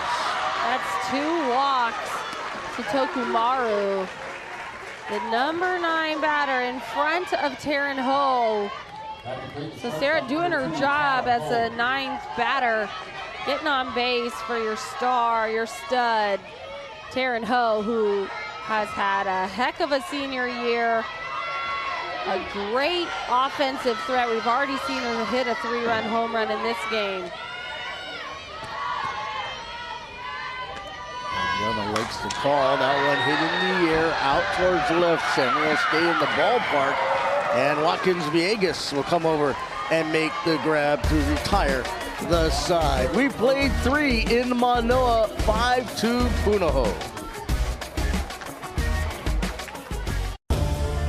This Spectrum OC16 sports presentation is sponsored by Zippies. It was her first day back. She just had that look. I asked her and she said college was hard. But our first stop, that would remind her she was home. The mainland's so big and it's so beautiful. Backed by popular demand. Garlic miso chicken plate and salad. A boneless chicken thigh marinated in a sweet miso and garlic seasoning, then lightly fried to a perfect crisp. Available all day for a limited time at Zippies. Here's the dream. Never stop doing what you love. The choices you make now can keep the dream alive tomorrow. So you can live your life your way. We're here to help with a personalized approach to a healthier you. Hawaii Pacific Health. We head to the top of the 4th inning. It's a 5-2 ball game in favor of Punahou. The winner moves on to tomorrow's state championship game. But I got a question for you. We saw Paige Brunn take a line drive off the gut last half inning. She stayed in the game and eventually finally got out of it. But now after a little while sitting on the bench, I'll be really curious to see if that affects her here in this 4th inning. Yeah, that's a great point. It kind of could start swelling on you, or the bruising can get bigger. So we'll see if the adrenaline is enough for Paige in this game. Get her through it. Renata Bautista, now the left fielder. She was the starting pitcher, will lead things off. She's 0 for 1. Bounce back. Brunn in the 2nd inning. Punahou with a single run in the first, 4 in the 2nd. And Mililani with a pair in the 3rd, bouncing ball the 1st. And that one will get by the first baseman, Kinney, into foul territory. And motoring over to second base will be Bautista. That just eats her up at first. And that will be, we'll find out momentarily. We'll see here. I mean, Kinney was playing really deep. And for her, she's not used to getting these far ground balls, right? As a first baseman, you're used to fielding the hot shots right at you, nice and close. That one takes an extra hop on her and eats her up. Well, that'll be an error on the first baseman, Kinney, for Punahou. And so the lead runner aboard at second base for the Trojans. That one lifted in the air out to right, but right there is Cox. The runner will tag at second. The throw will be not in time, and Bautista motors over to 3rd. Good heads-up base running there by Bautista. Tags up on that play to right. Does the right thing, gets back to the base, and gets an extra base out of that play.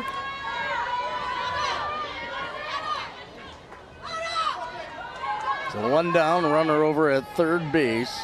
The right fielder, Lana Nakayama, will be the hitter. She flied out to right in the 2nd inning. If she can hit a fly ball deep enough, that should be able to score the runner from 3rd. You think instead she'll bunt, it's going to work, and they'll throw the home. The throw will be late, and everybody will be safe. So Nakayama will reach first on a fielder's choice, give her an RBI. As coming in from 3rd is Bautista to score, and it's a 5-3 game. A squeeze play there by Mililani. And Bautista sliding in hard. See Paige Brunn fields it and then isn't sure that it's supposed to be thrown there. Called safe. It was close. Punahou down right now. Another big part of Punahou's team is the leadership of their catcher. Gonna try and take off her shin guards. Looks like they're working on her ankle. Let's look again, Kelly. Here comes the throw. It's in time, but sliding underneath the tag. It looks like it got in there in time. Yeah, I think her right foot's already on the base by the tag being applied. Let's see here. Yeah, her foot's there already. That one's the high view is a little harder to see when the glove actually hits Hinano. And there's her right foot. Does it touch the plate before the glove hits her? You see her foot's on the bag there. That's close. I think you could look at it at different angles and probably have a different impression, right? Right, and we got some rain coming in now. It's not rain, Kelly. Oh, Manoa miss. My mist. apologies. Come on, it's Deep not apologies. Rain. Not rain. Manoa miss, but everybody is indeed scrambling. Well, nobody wants to get wet at this time of the night, and we did have a brief rain delay, and it looks like we're going to have another one here. We did have a brief rain delay in our first game, in which Marino won, and now this is rain, Kelly. This is not, it's no longer a mist. Got it. This is the definition. Got it. Yeah, the mist has come in, and it has turned into a rain, but how about Mililani now? All of a sudden, it took them a couple of innings to get going, and before they knew it, after two, they were down 5-0, but they have chipped away at this deficit offensively with a couple of runs in that third inning with 2 outs and a run across so far here in the fourth. And I mean, this now has the makings of a game that could come down to the final at bat. Who knows? We'll see. We've got the tarp coming out now, though, for the field. All right, well, let's take a look at the Division I championship bracket and see how these two teams got here. Of course, Mililani, the top seed, they had a bye. They didn't have to play in the first round. They blinked Kamehameha Kapalama 4-0 last night. And then Punahou, because they are not a seeded team, they had to go through the first round way.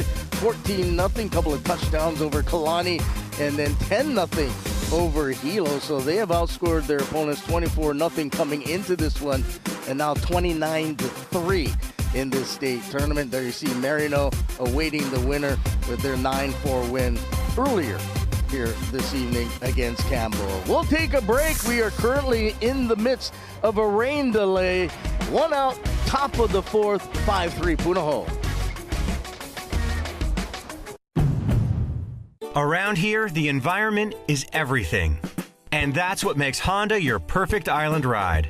Honda is Kelley Blue Book's KBB.com best value brand. That means big deals on Honda hybrids, including Accord Hybrid, CR-V Hybrid, and Civic Hybrid. And for the second year in a row, all 3 Honda hybrids made the Car and Driver 10 Best list. So for the cars you can count on and the dealers you can trust, see your Hawaii Honda dealer today. 9 to 5 in the rear view, and now happy hour has arrived. Let's lead this man to his Popeye's Big Box. That's work-crunch balance. Love that chicken from Popeyes.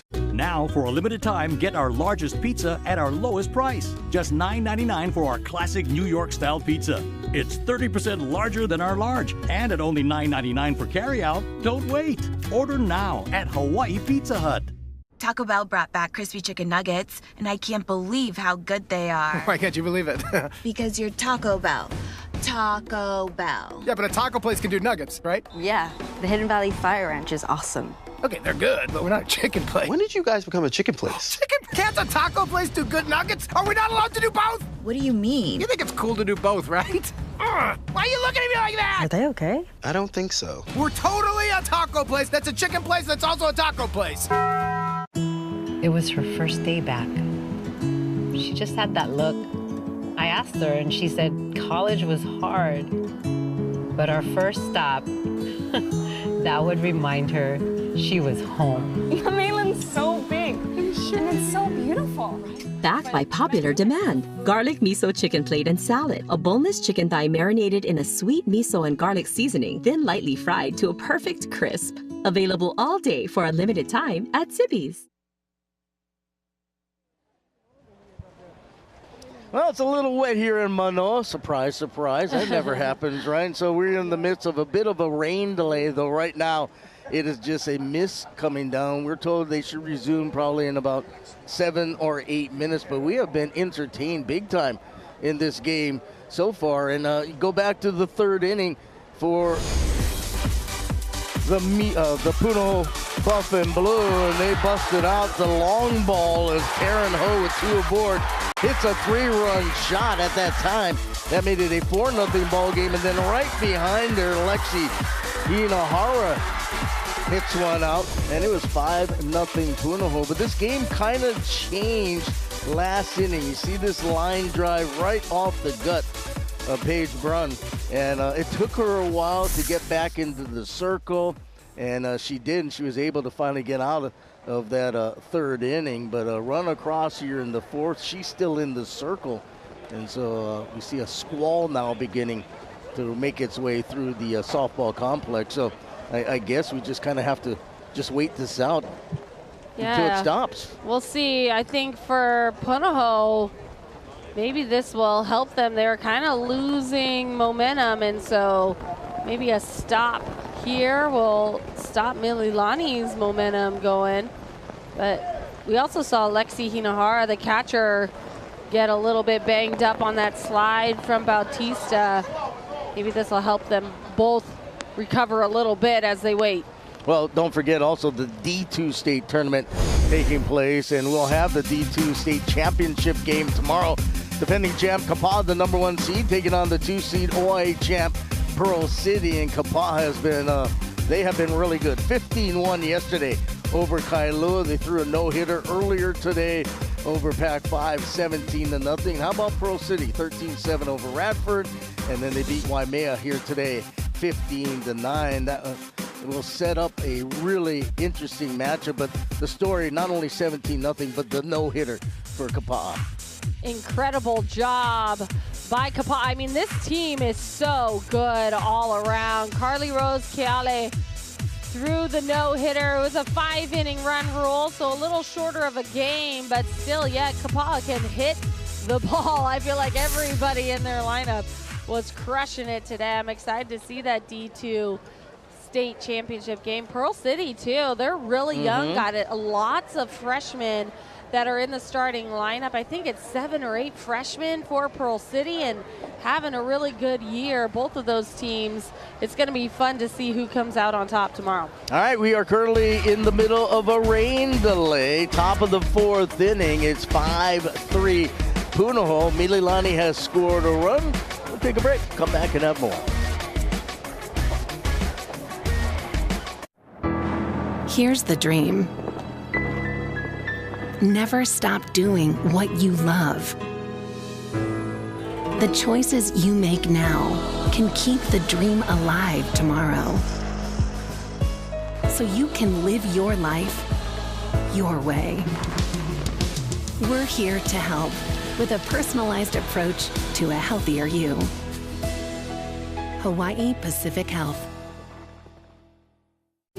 Our Hawaii Longshore Division knows it takes all hands, and it's with hard work, dedication, and aloha that the women on the waterfront help keep our harbors on the move. From administration to dockside, they're a vital part of our union, lifting each other up and carrying our islands forward. Together we stand Ohana strong. We are the Hawaii Longshore Division, connecting daily life, our communities, our islands. Around here, the environment is everything. And that's what makes Honda your perfect island ride. Honda is Kelley Blue Book's KBB.com best value brand. That means big deals on Honda hybrids, including Accord Hybrid, CR-V Hybrid, and Civic Hybrid. And for the second year in a row, all 3 Honda hybrids made the Car and Driver 10 Best list. So for the cars you can count on and the dealers you can trust, see your Hawaii Honda dealer today. 9 to 5 in the rear view, and now happy hour has arrived. Let's lead this man to his Popeyes Big Box. That's work-crunch balance. Love that chicken from Popeyes. Check it out. He showed up with Pizza Hut's Cheesy Bites Pizza and his A game. Slicing through the lane, feeding the post. Best delivery guy ever, Peter Hut. The Cheesy Bites Pizza and new Ranch Lovers Flight. Get it on the Pizza Hut app. Well, let's take a look at the recent history of the D1 Championship game 2018. It was Lele Hua knocking off Punahou. Last time they have appeared in the championship. Mililani beat Lele Hua the following year, and Marino, who'll play for the title this year, won it back in 2022 over Mililani, and in 23, Campbell over Kamehameha Kapalama. Mililani did the same thing to the Warriors last year. So they have taken off the tarp around the circle and behind home plate. Looks like pretty clear skies. Well, at least no rain falling at the moment. Can't tell if it's clear or not because it's dark. But we're just about ready to resume action. But Bautista led off this inning, reaching base on an error by the first baseman, Kinney. Parker flied out to right, and then Nakayama with the fielder's choice RBI that scored Bautista from second base. Let's take a look now at the Jack in the Box game summary. Get you caught up to exactly where we're at. There you see the line score, and Aoki 2 for 2 tonight, single, double, and RBI, and a runner for Punahou. How about Darren Ho? That one hit was a big one, a 3-run home run in the second inning. So that's our Jack in the Box game summary. As we are 1 out in the top of the 4th inning, Paige Brunn getting a chance to get some warm-up tosses under her belt. We'll get ready to go back at it with a runner at first base. And the DP, Aubrey Nakashima, the hitter. As now the mist begins to come down again, Kelly. It might be one of those nights. And, you know, one thing, having called many, many games, and you played out here, we know how the weather patterns are. And a lot of times at night, sometimes this will happen. It'll come and go if you're the umpire. So you have to be aware. Or else this game will go to 6 a.m. Right. Sometimes you just got to play through a little bit of the mist. Yeah, look at the Doppler radar, and that kind of gives you an idea. Typically, Bob Coolin always said, and you and I were talking about this before the game, don't look up Manoa Valley. Look up St. Louis Heights, because that is where, and you can't tell now, but that is where you can really get an indication. Direction. Over there. Over there. All righty. It looks like everybody is ready to get back at it. Are you? Let's do this. I'm ready. Let's do it. See, hopefully we can stay pretty dry for the rest of this game. It's been a good one. Punahou came out hot. And now Mililani doing a little bit of small game. They've been hitting the ball hard. We'll see here if they're able to catch all the way up. Also seen some close calls at home plate, 2 of them already. Nakashima steps in. The first pitch down from Brunn is a strike. So Nakayama over at first.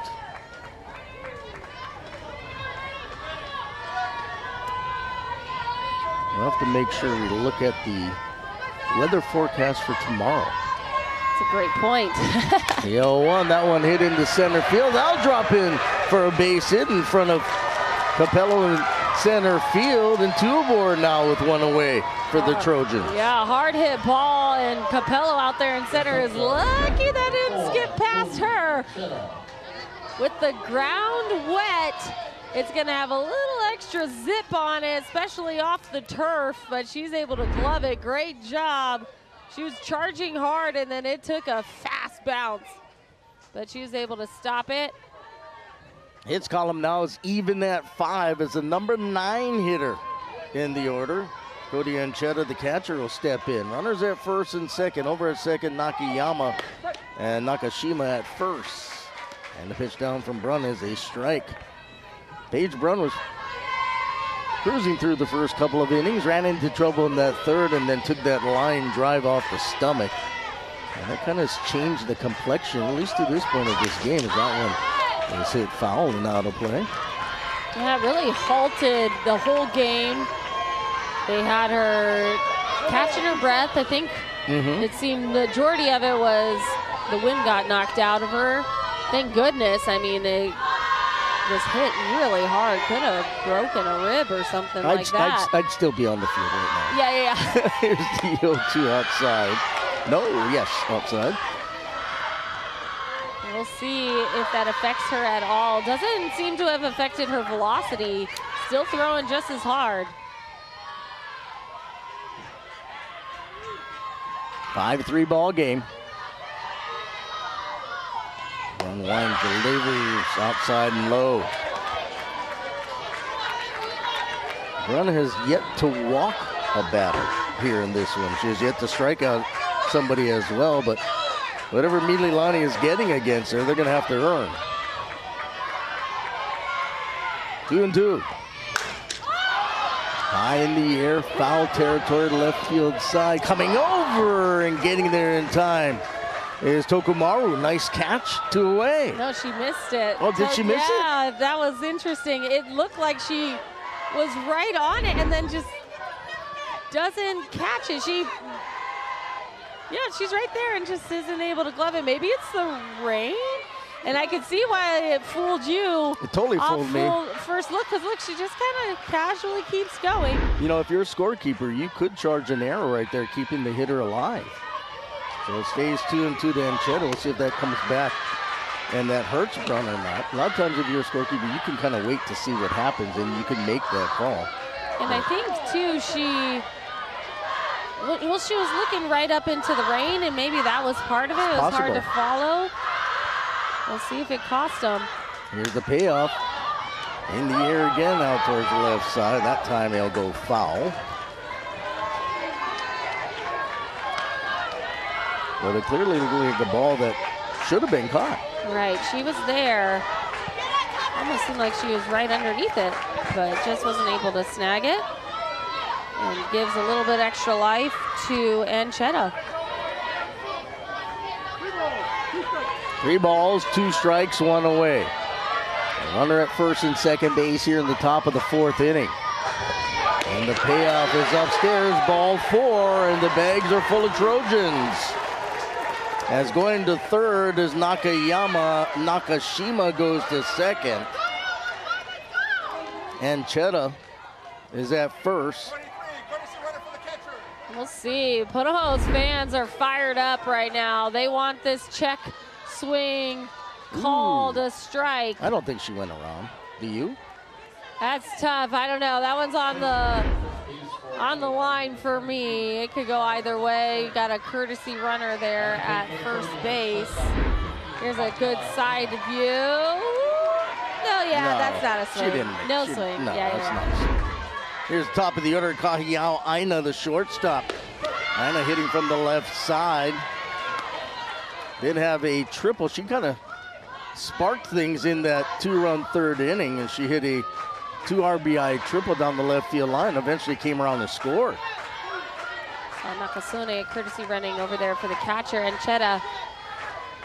See if Aina's able to make them pay against her former team. And it's 0-2 now to Aina.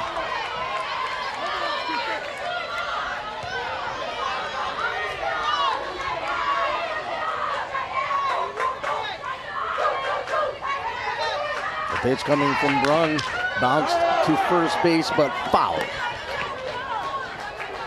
Well, let's go back. We talked about the fact that she kind of kickstarted things offensively for this team. Back in the 3rd inning, she thought that one was going to be caught. It didn't. He went off the wall out in left field. And by the time she stopped, she was standing, or actually sliding and then standing over at 3rd base. And that is really where things have started up. That came, last inning, 2 runs came across. A run has scored so far here for Mililani. And now you have the bags full with 1 away and the 0-2 count. Pitch drops outside. Trying to nibble that outside corner and then sneak one in on her hands. Like I said earlier, Paige Brunn mixes up sides of the plate well. Comes inside.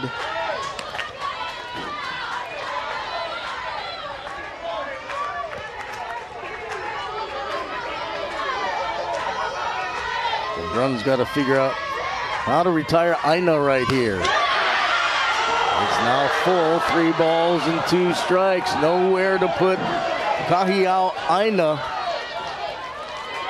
A Trojan at every base. Good inside pitch right there. Probably was a good call inside. The pitch. Staying alive is Aina. See if Aina's able to make an adjustment on that inside pitch. Keep her hands closer to her body, get extended. She's rolling over that inside pitch, which granted is really close to her body and it's hard to hit. See if they stay there or if they go outside right now. I saw Rose Antonio. I'm sure she has a little bit of nerves going on. Here's the payoff. And we play on. Fouled it off herself, it looks like.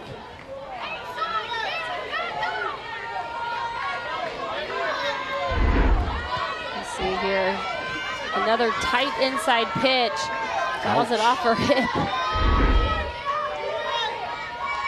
3-2 again. And that's ball 4, and that will bring in a run to make it a 5-4 ball game. As coming in from third is Nakayama. So give an RBI to Aina the easy way, drawing the base on balls. And after leading 5-0, here comes the Trojans. They have scored 4 straight now. Back-to-back walks for Paige Brunn. And now you got Aoki, who is swinging a hot bat tonight. She is the one that lined it off of Paige Brunn's stomach. That's right, she's 2 for 2, RBI, had a double in the first inning. We're gonna run in that third inning. 5 runs, 5 hits, 1 error for Punahou, 4 runs, 5 hits, 1 error for Mililani. As Aoki waits, and she hits that one down the right field side. Nobody's gonna get to it. It's gonna go all the way to the wall. It'll score 1 run. It'll score 2 runs. The runner rounding second. Now we're gonna have a run down to throw home. They get the base runner there. And going over to third is Aoki, who will get a 2 RBI double to right. So 2 runs come across and score. Mililani takes the 6-5 lead, and then being forced to come home on the play was Aina. That is a great swing from Aoki, but it's her base running that costs her team an out here. She overruns, she makes Aina, forces Aina to have to go home. And remember too, Aoki was the one that went to home plate when the ball was at the shortstop and was lucky enough to get home. You see there, they walk Mailo, and I think Paige Brunn didn't want to do that. I think Paige wanted to pitch to her. Head coach Boy Eldridge thought differently. So 4 runs across for Mililani so far here in this 4th inning. And they take their first lead of the game 6-5, and they're still not done. Coming to the plate now is Watkins Villegas, and the Trojans have batted around. That one in the hole short. They're going to hurry to throw to first, not in time. Another run comes in. Aina from third.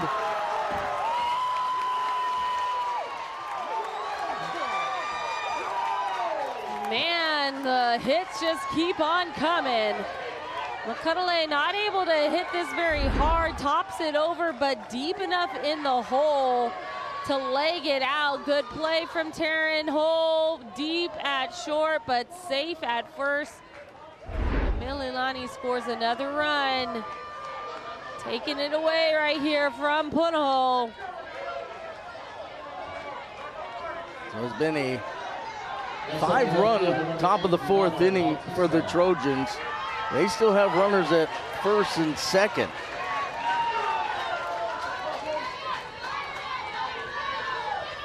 And Hinano Bautista, who started the inning, reaching on an error, will get her second plate appearance of the frame. Yeah, look at that. They batted around here in the fourth.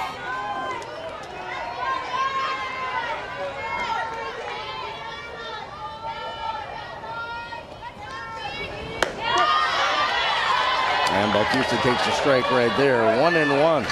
No count. Bautista 0 for 2 here tonight with a run scored. 7 runs in the last inning and 2/3 for the Trojans. There's a ball. 2-1. You can feel the Punahou fans getting a little frustrated, I think mostly with the umpiring tonight. Everyone's feeling a little more tense. And the count now goes 3 balls and 1 strike, and 1 pitch away from the bases being loaded again.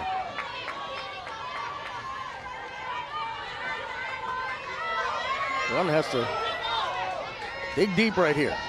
That one hit high in the air, out towards right field, and it's gone! Hinano Bautista takes her deep. A towering home run to right center field.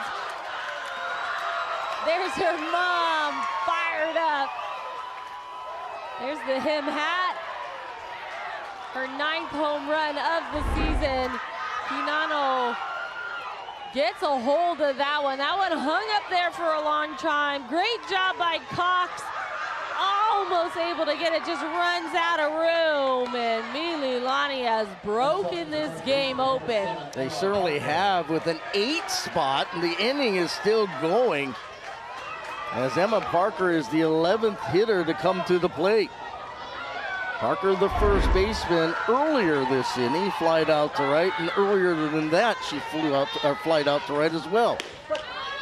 And a pitch down for a strike.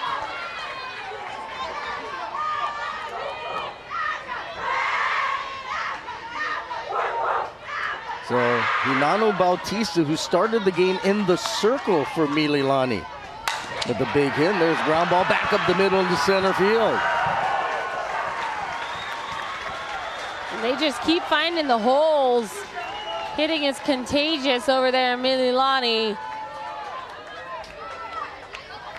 This is the 3rd time through the order, and so it's hard to fool this Mililani offense that many times. It's almost like they were kind of just gauging things in the first 2 innings, then put together the game plan how to attack, and they have. Yeah, early on in this game, they just felt a little timid. Put on the ropes. That one over near the line. The second baseman, Mataafa Alfaro, gets there to end of the inning, but 8 across for the Trojans, and they now lead 10-5. Big every time, nice up your life, yeah. When we stories way out, they go wide. 10 by 20 plus, dep on the side. Double X, yes, call it a double dime. Hawaii self-storage just as big every time, right? Hawaii self-storage is the place to be. Guaranteed from the boys of BET. So come on down to Hawaii self-storage. So come down, respect here, yeah. Hawaii self-storage, #1. Check it, Around here, the environment is everything. And that's what makes Honda your perfect island ride. Honda is Kelley Blue Book's KBB.com best value brand. That means big deals on Honda hybrids, including Accord Hybrid, CR-V Hybrid, and Civic Hybrid. And for the 2nd year in a row, all 3 Honda hybrids made the Car and Driver 10 Best list. So for the cars you can count on and the dealers you can trust, see your Hawaii Honda dealer today. Saturday, a season of dreams comes down to this. Who will make history and claim the crown? It's the Wally Onemene Foundation State Baseball Championships, only on OC 16, exclusively on Spectrum. Well, Taylor Adriano, the pitcher in the circle, she came in the 2nd inning in relief of the starter Hinano Bautista. You see right there, Bautista moved to left field, and Just moments ago hit a 3-run home run, and now it's a 10-5 Trojan lead as we head to the bottom of the 4th inning. You talk about the tides changing quickly in this one, Kelly. And I think it started with that injury to Paige Brunn, right? I feel like that kind of just halted everything for Punahou, put their hearts out there too. They were so worried about their senior pitcher, and that ball was rocketed off the bat. Aoki's having a great game. And the first pitch down to Lexi Hinahara, the catcher, is a ball. Now, as a pitcher in this, I know you were a center fielder, but as a pitcher, you came into a game early, your team was trailing, and now all of a sudden, a couple of innings later, you go out there and you got a 5-run lead. How does that just maybe change the way Adriana pitches? That's a great point. I mean, you were pitching from behind, and now you got a big lead. And so right now you got to just attack them, go after them. You see she's already in a hole here with the first batter. We've seen Mililani's pitchers not be as aggressive in the zone. And the 2-0 that time finds the strike zone. Hinahara, the catcher, batting the 2 spot. She'll be followed by Kinney and Brown. So 2, 3, and 4. Good part of the lineup for Punahou. Don't have to get it all back at one time if you're the Buffalo Blue. Try to chip away, and the 2-1 misses outside.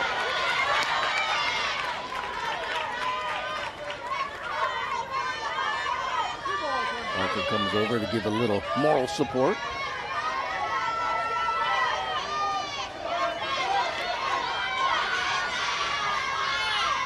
A 3-1, out straight back. Hinahara just missed that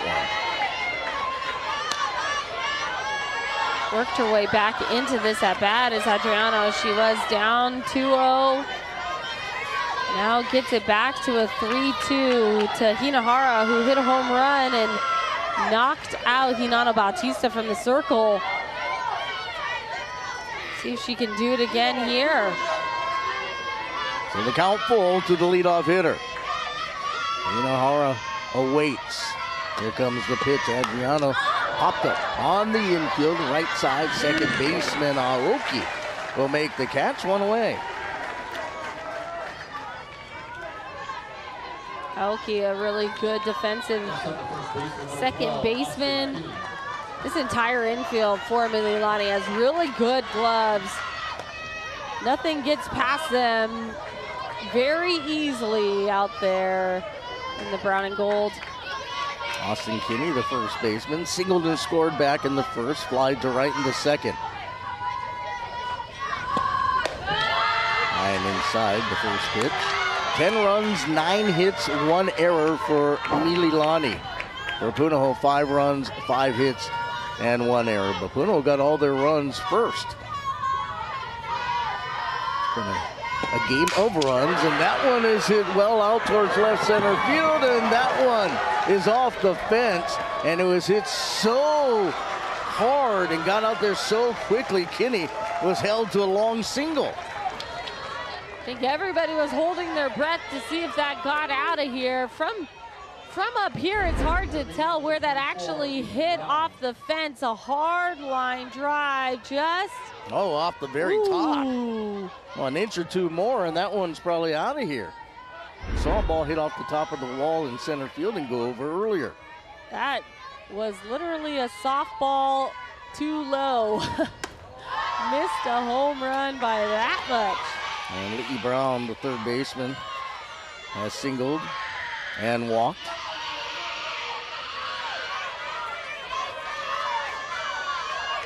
We've seen some balls absolutely crushed here today in both games.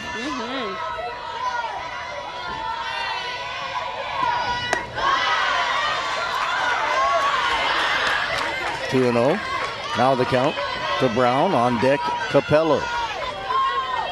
And for you who see a lot of college softball on this field, I think that's the biggest difference. The hitters are really good hitters at this high school level, especially on these days. It's definitely the pitching is that step up that you see collegiately.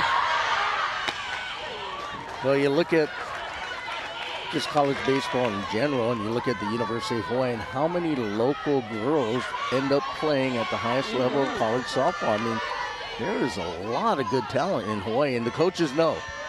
For sure. This is a good pool to pick from. You got a lot of girls playing club over the summer. And there's ball 4 down to Brown. So 2 aboard now with 1 away in the 4th for the Buff and Blue. And Sydney Capello, the center fielder, she had an RBI single back in the 1st. That started the scoring in this game. I think if Adriano gets in any trouble, I wouldn't be surprised to see Hinata Bautista come back into the circle for Mililani. Adriano ready. The pitch down. That was her 2nd walk, but we also haven't seen her be that crisp and really pounding the zone that well so far since she came in. There's Hinano.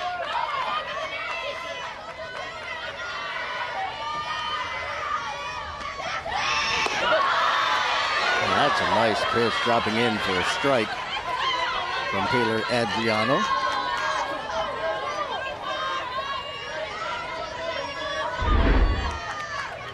Dropping in there, backspin right into it. Hit in the air out towards center field. Playable out there for Watkins Villegas, and she drops the ball, but it'll be a fielder's choice because they get the run over at second base. So it'll be 8-4. Getting Brown at second, who had to hold up. I mean, she had no choice. And Capello will reach first on a fielder's choice, but there's 2 away. Just dropped right in her glove, takes her eye off of it. You see it there. She kind of pulls her head looking at the base runners a little too soon. Pops right out, but really no damage done. You still get the out. Kealoha Cox, the hitter, wants her to pay for that one. So 2 outs, runners on the corners. The fans, they just they don't wait very long. Poor guy, poor folks up here working the message board and doing PA and doing all kind of things.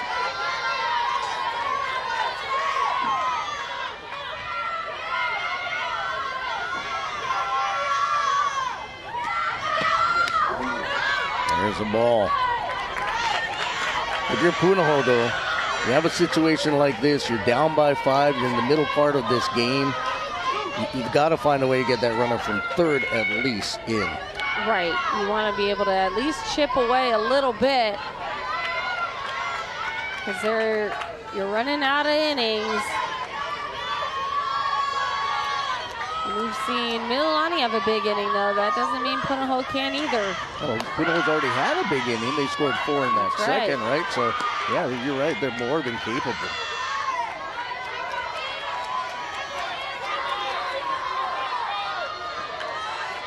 So Kinney's over at 3rd base. Over at 1st is Capello. 2 ball, no strike count. Cox pops that one up on the infield. Second baseman Aoki will squeeze it for out number 3, and the Buff and Blue come up empty here in the 4th. We've played for 10-5 Mililani. It was important that 15 Craigside allow pets because Viva, our Havanese, is part of our family. We looked at all the other alternatives for senior living, and 15 Craigside presented the most comprehensive senior living services, including guaranteed lifetime care. From our personal experience, what I would say to anyone considering moving into 15 Craigside is don't wait, because the window of opportunity might not be there when you're ready. Now, for a limited time, get our largest pizza at our lowest price. Just $9.99 for our classic New York-style pizza. It's 30% larger than our large, and at only $9.99 for carryout. Don't wait. Order now at Hawaii Pizza Hut. Watch your favorite games anytime, anywhere on OC16.tv. Go to the homepage to find the channel you want under the Now Playing section. Log in with your Spectrum username and password, and let the games begin. How's it? I'm Jimmy Bender. You're watching Spectrum XCast. 10-5, Mililani leads as we head to the top of the 5th inning. But Kelly, I think the story has to go back to the 3rd inning when Paige Brunn was hit by a line drive and then was down on the ground for a while. They let her eventually get back up and work herself out. But since that hit, she's given up 8 runs on 4 hits. She's walked 3, and then Punahou's also committed an error. And so I think right now you look back at that line drive she took off the stomach as without a doubt the biggest play of this game so far. Agreed, and if you remember that at bat, there was a call that it hit her foot. I think that's what the call ended up being. Remember, they said it was a foul ball off Aoki's foot. She should have been out at first, but she got to come back to hit and then ends up lining it off Paige Brunn's stomach. Anchetta will pop that one up. The shortstop, Ho, will make the catch. And Cody Anchetta, the number 9 hitter, 1 pitch, 1 away. So now we'll head up to the top of the order. And Kahihau Aina, the shortstop. Last at bat, she walked. Actually, this is Anchetta coming up to bat. That was Nakashima right there. Thank you. And there's Hinano Bautista warming up again. In the bullpen for Mililani, I wouldn't be surprised to see her come back in and try and close this game out. It appears that's at least what the game plan is for right now. Is the 1-0 pitch to Anchetta. That misses. It's 2 balls and no strikes. If anything, just to be prepared if she has to. If Adriano continues to get the outs, then I'm sure they'll leave her. In the air, out towards center, to her right, Capella, and it's 2 away. 2 quick outs has not been the story this game. No, it hasn't. So Paige Brunn needing a quick, efficient inning. See if she's able to get 1 more out here in the 5th. Yeah, now we go to the top of the order, and Kahihau Aina, the shortstop. She has grounded out. She has tripled and scored and walked and scored and walked with the bases loaded last inning, so she's got an RBI. 0-1 the count to Aina. Brunn having her best half inning in a couple, and that one hit well, but foul. Is that fair? That's fair! Just inside the line. Wow! Kahihau Aina pulls one just inside the foul line and right. A solo home run to make it an 11-5 lead. That one was zipped down the line. I got out of here in a hurry. Kahihau Aina gets extended. I talked about in her last at-bat that she needed to make an adjustment on that inside pitch. She does just that, gets extended, sees it coming, and zips it right in. Let's see how close that was to the really foul close. pole. Wow. You called it right away. You went with your fingers like that, like the home run call. It looked off the bat. It had the distance, but would it stay fair? And it does by maybe a foot. If that, yeah. If that. You know, I always wonder why they don't call it the fair pole, because if you hit it, it's a fair ball. That's a great point. Right? There's a comebacker off the glove of the pitcher, no play, late throw, throwing it away is the second baseman Mataafa Alferos, but nowhere to go is Oki, and she'll reach on an infield single. Brunn couldn't pull that one down. She's 4 for 4 on the day, having herself a great day at the plate. Hard up the middle. I think Paige Brunn might have slowed it down a little bit. Mataafa Alferos isn't able to find the handle the first attempt. Yeah, just not able to find it, and then throws it away, but no harm done. And now you have the very dangerous third baseman Ori Ma'ilo at the plate. It was 1 for 2 with an RBI and a run scored. 11-5 Mililani here in the 5th, and the fastball is high and outside. Now, for those that are maybe curious about the run rule, it's different in high school than in college. At least for this tournament, I know it's 10 runs after 5.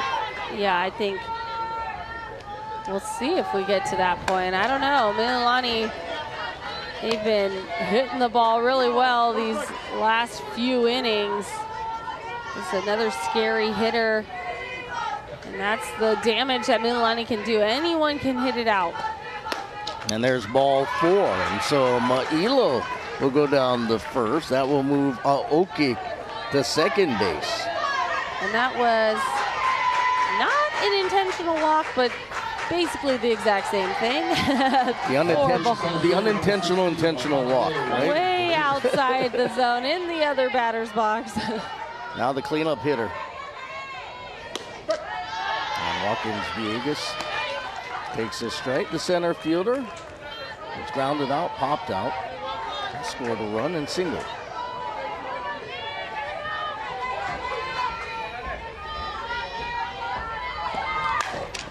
That one in the air, foul territory. Nobody can get there. So the winner will face Marino. We'll have double header action for you on Spectrum XCast tomorrow. We'll crown a Division II and a Division I champion. There's Mililani, the defending champs. They want a chance to defend their title tomorrow. We saw Kapa on the Division II side make it to the title game. They'll be able to defend their championship. We have a 1 versus 2 matchup in that D2 final. The pitch, hit in the air, out towards right center field, and that one is out of here. Ori Mailo, Watkins Villegas, 3-run home run. And we talked about the walk to Mailo. And Watkins Villegas makes them pay. She says, you want to intentionally walk her, you got to fight with me next. And here you go, a hard Oppo home run. And Mililani, they are moving and grooving here. If you had told me in the 5th inning it'd be 14-5 Mililani after the first two innings, I would have taken that bet. Can't believe that they're able to come back. Well, not just come back, 14 unanswered runs by Mililani. So are we in run rule territory now? Well, we need one more. But you have to let the home team have an at-bat. Correct. If they're trailing. But yeah, I mean, the Trojans now are 1 run away from a potential run rule. As the hitter, Hinano Bautista, she's homered already. The pitcher earlier, the left fielder now, she had a 3-run home run herself last inning.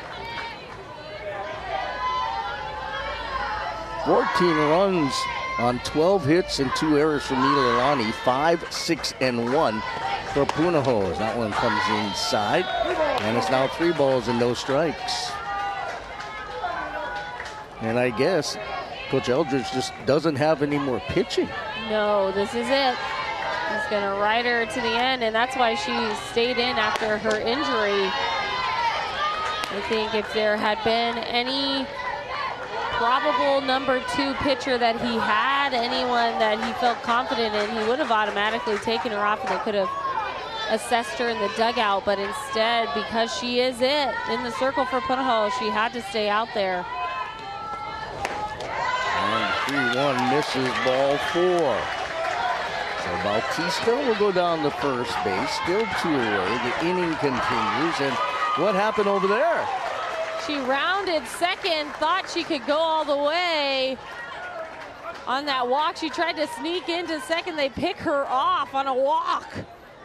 I've never seen that in my life, and so the inning is over. Bautista walks and gets picked off at second, 14-5 Mililani. This Spectrum OC16 sports presentation is sponsored by Hawaii's Longshoremen.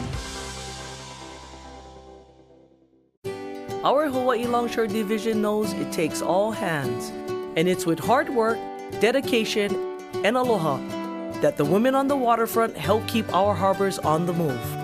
From administration to dockside, they're a vital part of our union, lifting each other up and carrying our islands forward. Together we stand Ohana strong. We are the Hawaii Longshore Division, connecting daily life, our communities, our islands. Taco Bell brought back crispy chicken nuggets, and I can't believe how good they are. Why can't you believe it? Because you're Taco Bell. Taco Bell. Yeah, but a taco place can do nuggets, right? Yeah, the Hidden Valley Fire Ranch is awesome. Okay, they're good, but we're not a chicken place. When did you guys become a chicken place? Can't a taco place do good nuggets? Are we not allowed to do both? What do you mean? You think it's cool to do both, right? Why are you looking at me like that? Are they okay? I don't think so. We're totally a taco place that's a chicken place that's also a taco place. Watch your favorite games anytime, anywhere on OC16.tv. Go to the homepage to find the channel you want under the Now Playing section. Log in with your Spectrum username and password, and let the games begin. Well, let's take a look at how the half inning ended here in the top of the fifth. Bautista walks, and then I guess she was trying to find everybody napping. The shortstop wasn't over there covering second. They were able to get her to end the inning, but 4 runs came across in the top of the fifth. Yeah, probably not the smartest play. Thought she could catch them napping, but Punahou was still paying attention. You can get away with that when you're up 14-5 though, right? I guess so, but still, yeah, you would have been in run rule territory if you're staying on first base. Mata Alfero's the hitter.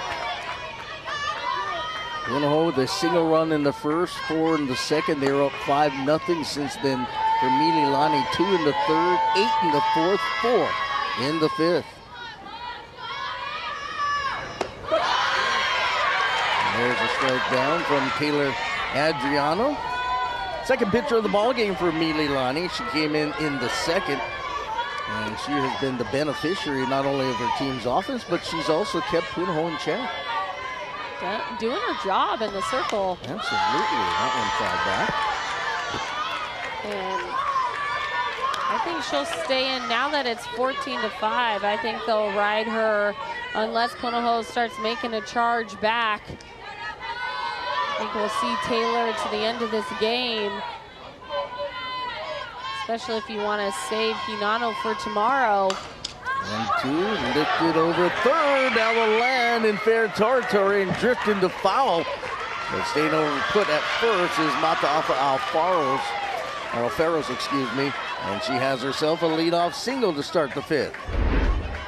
Not hit hard, but hard enough to get over Ori Ma'ilo's head.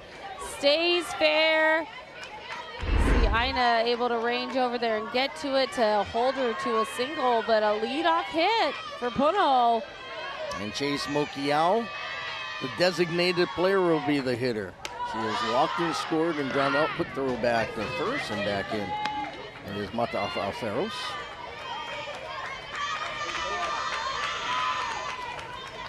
That's passing 10:30 p.m. right now, and so it'd be hard to stay engaged on the field. You want to be able to finish this game well.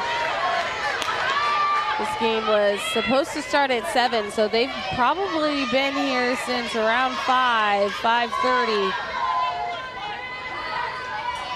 It's a long day. You've been at school. That's and then true. You come over here. And they got to go to school tomorrow, don't they? There you go. You got to go.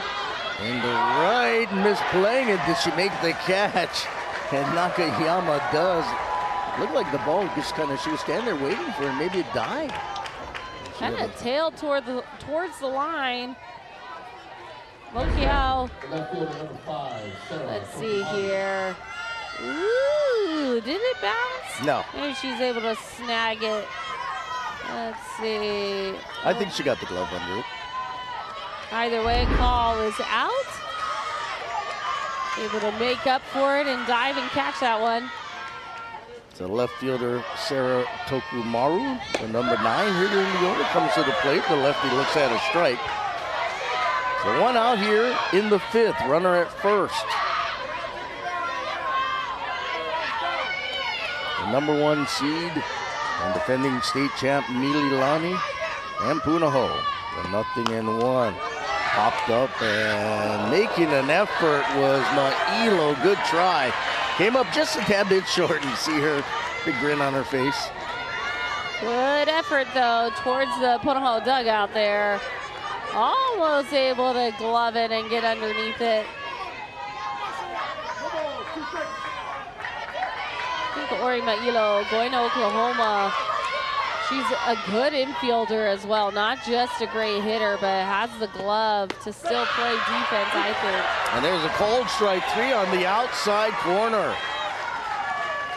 Adriano gets the strikeout. Shortstop number 2, Taryn Ho.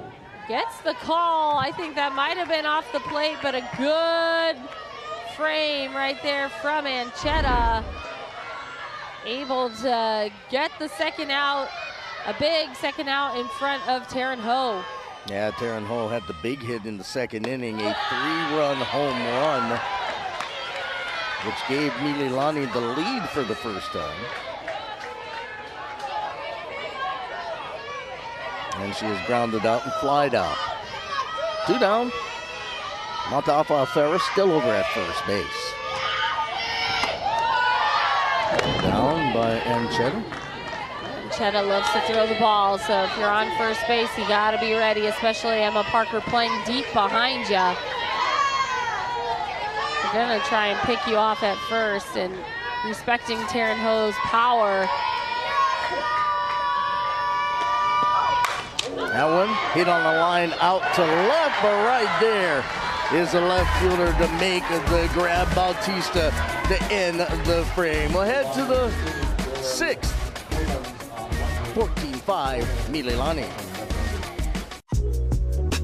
9 to 5 in the rear view, and now happy hour has arrived. Let's lead this man to his Popeye's Big Box. That's work-crunch balance. Love that chicken from Popeyes. Here's the dream. Never stop doing what you love. The choices you make now can keep the dream alive tomorrow. So you can live your life your way. We're here to help with a personalized approach to a healthier you. Hawaii Pacific Health. 9 to 5 in the rear view, and now happy hour has arrived. Let's lead this man to his Popeye's Big Box. That's work-crunch balance. Love that chicken from Popeyes. Friday, 4 teams, 2 epic battles, 1 shot to get to the final. It's the Wally Unamini Foundation State Baseball Semifinals, only on OC 16, exclusively on Spectrum. Back in Manoa, it's 14-5, Mililani leading. Trojans 14 runs, a dozen hits and 2 errors. And for Punahou, 5 runs on 7 hits. They have committed 1 error, and the Trojans now will bring up 6, 7, and 8 to lead off the 6th. As Emma Parker, the first baseman, will be the first hitter. Parker will be followed by Nakayama, and then Nakashima. And the first pitch is ripped in the left field for a leadoff hit. But Parker not messing around like the first offering she saw from Brunn, and took it into left field for a hard hit single. Now to take the right fielder, number 5. Good piece of hitting there from Emma Parker. That is hit number 13 for Mililani. Lana Nakayama, the right fielder. She has scored a run here in this one. Shows bunt, fouls it off. She has flied out, reached on a fielder's choice and scored, and also had a single. Came to the plate twice in that 8-run 4th inning.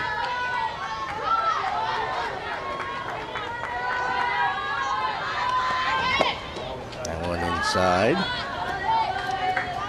So if it is Mililani versus Maryknoll tomorrow, for both games, the top 2 seeds will have advanced to the championship. Interesting, right? Interesting. I don't know how often that happens. That one is hit into left field as well, so back-to-back singles from the Trojans to start the 6th. 2 hard hit singles from this bottom half of Mililani's order. We're going through the 4th time through Mililani's order here in their lineup, and it is tricky. It is difficult to be able to make any kinds of adjustments against an offense this good. I think especially as a pitcher, if you're seeing the same good hitters this many times in one game, you're going to have to switch it up, but you're also going to have to hit your spots. Now it looks like we're going to get a runner out at second base. Second base is number 10, Phoenix Nakagawa. So we got Nakagawa courtesy running, actually pinch running over there at second. So we got a Nakagawa, Nakayama, Nakashima. Got to go now. Nakasone, I think is all on Mililani. Somewhere Replinger is smiling. That is a tongue twister. So this is Nakashima. But Nakagawa is running out at second. Yes. And Nakayama is on first base. Nakashima with a 2-ball, no strike count. 2 aboard, nobody out. Keep in mind, though, there's a 10-run rule. Even if Mililani takes a 10-run or larger lead in this half inning, Punahou will still have a chance to come to the plate in the bottom of the 6th. That's only if Mililani scores at least one more run.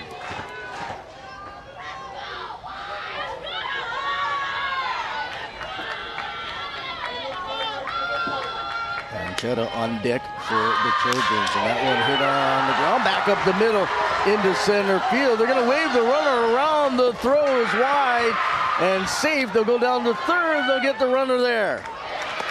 Or will they? And they will. But that's going to be an RBI single, scoring from third.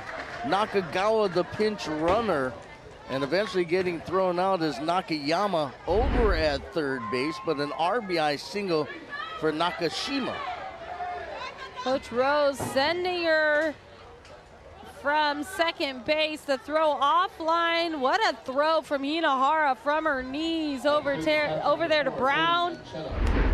The back door, the runner over there at third. And they're pulling them off the field. Are you kidding me? It's just drizzling. Well, let me ask you this, though. Do you think Rose Antonio sent her knowing that that would be the 10th run? I would think so, especially with a runner behind her pinch runner, Nakagawa. Yeah, they got a quick trigger tonight on these. I don't think the umpires like to get wet. Not sure. I mean, this is like barely anything. It is truly a mist. And to pull everybody off the field at 11 o'clock at night. And these kids got to go to school tomorrow, don't they? It's 10:45. Oh, well. Well, we've seen this. We saw it once earlier in the D2 game, and this is the second time where we have seen a rain delay called.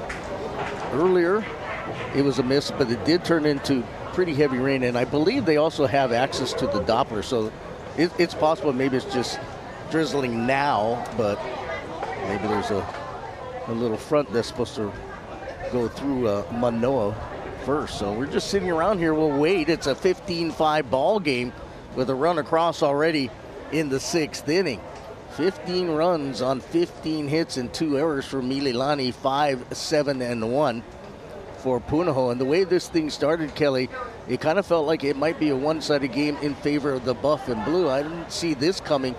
15 straight runs for Mililani since the 3rd inning. Yeah, unanswered 15 straight from Mililani. Punahou not able to put up any more runs. You see them talking it over here. That's Devin Donahue. Now, one thing, once a game starts, the umpires are in total control. So we'll figure out what they're going to do or what they're going to decide. We're going to step away for a second. We are in the 6th inning. 1 run across, 1 out, 15-5 Trojans. Around here, the environment is everything. And that's what makes Honda your perfect island ride. Honda is Kelley Blue Book's KBB.com best value brand. That means big deals on Honda hybrids, including Accord Hybrid, CR-V Hybrid, and Civic Hybrid. And for the 2nd year in a row, all 3 Honda hybrids made the Car and Driver 10 Best list. So for the cars you can count on and the dealers you can trust, see your Hawaii Honda dealer today. 9 to 5 in the rear view, and now happy hour has arrived. Let's lead this man to his Popeye's Big Box. That's work-crunch balance. Love that chicken from Popeyes. Now, for a limited time, get our largest pizza at our lowest price. Just $9.99 for our classic New York-style pizza. It's 30% larger than our large, and at only $9.99 for carryout. Don't wait. Order now at Hawaii Pizza Hut. Taco Bell brought back crispy chicken nuggets, and I can't believe how good they are. Why can't you believe it? Because you're Taco Bell. Taco Bell. Yeah, but a taco place can do nuggets, right? Yeah, the Hidden Valley Fire Ranch is awesome. Okay, they're good, but we're not a chicken place. When did you guys become a chicken place? Chicken? Can't a taco place do good nuggets? Are we not allowed to do both? What do you mean? You think it's cool to do both, right? Why are you looking at me like that? Are they okay? I don't think so. We're totally a taco place that's a chicken place that's also a taco place. It was her first day back. She just had that look. I asked her and she said college was hard. But our first stop, that would remind her she was home. The mainland's so big and it's so beautiful. Backed by popular demand, garlic miso chicken plate and salad. A boneless chicken thigh marinated in a sweet miso and garlic seasoning, then lightly fried to a perfect crisp. Available all day for a limited time at Sibby's. Well, while we're sitting in this rain delay, let's go back and take a look at the Division I Softball Championship bracket to see how we got to where we're at here tonight. Mililani getting the opening round bye. Played yesterday against Kamehameha Kapalama. They won 4-0. And then for Punahou, because they didn't win the ILH, they weren't seeded. They actually had to play on Tuesday. Wasn't a problem. 14-0 over Kalani yesterday. 10-0 over Hilo. But here, a little bit different. As Mililani has scored 15 times. They're up 15-5. But, you know, I was looking at my Doppler on my phone, Kelly, and it kind of looks like just passing showers. And we kind of thought that maybe the reason why they called that was because the rain would pick up, and it did briefly for just seconds. And now it looks like it's pretty clear. Girls are heading back out. Where's Guy Hoggy when you need him? I know. Take care of the weather for us tomorrow. He might be sleeping. That's He better be sleeping. Almost getting to 11 o'clock.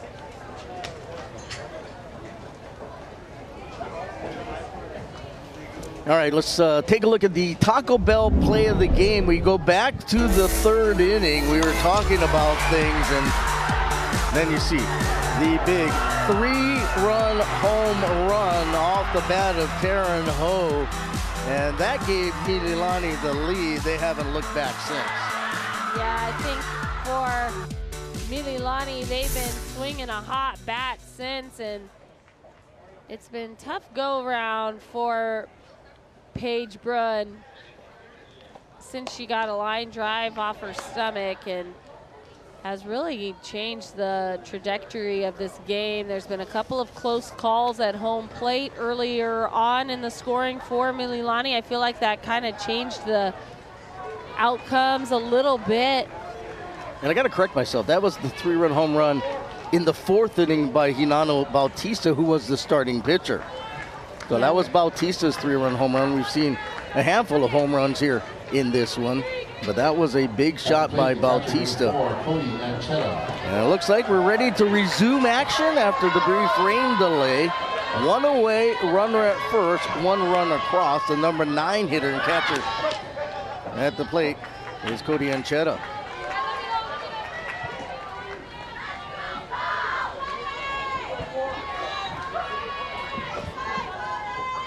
And you know, if you're one of the Punahou or Mililani players, you can't call in sick tomorrow. That one hit out towards center field, and there's another long ball. A 2-run shot by Anchetta. It's 17-5. And the home run party continues for Mililani, adding on 17-5. And it's looking more and more like Mililani will get a chance to defend their title. Fastball up and taking over that wall. A huge swing from the number 9 batter. Just a rocket to center field. And right now, Paige Brunn searching for answers. Trying to just find outs here late. Mililani's got the run rule in hand. Now they're just adding on. As we head to the top of the order, and Kahiao Aina, the shortstop. This is her 5th at bat in 6 innings. She has scored 3 times. That pitch inside. And Kahiao Aina is daughter of Kehao Aina, who's also a Rainbow Wahine alum.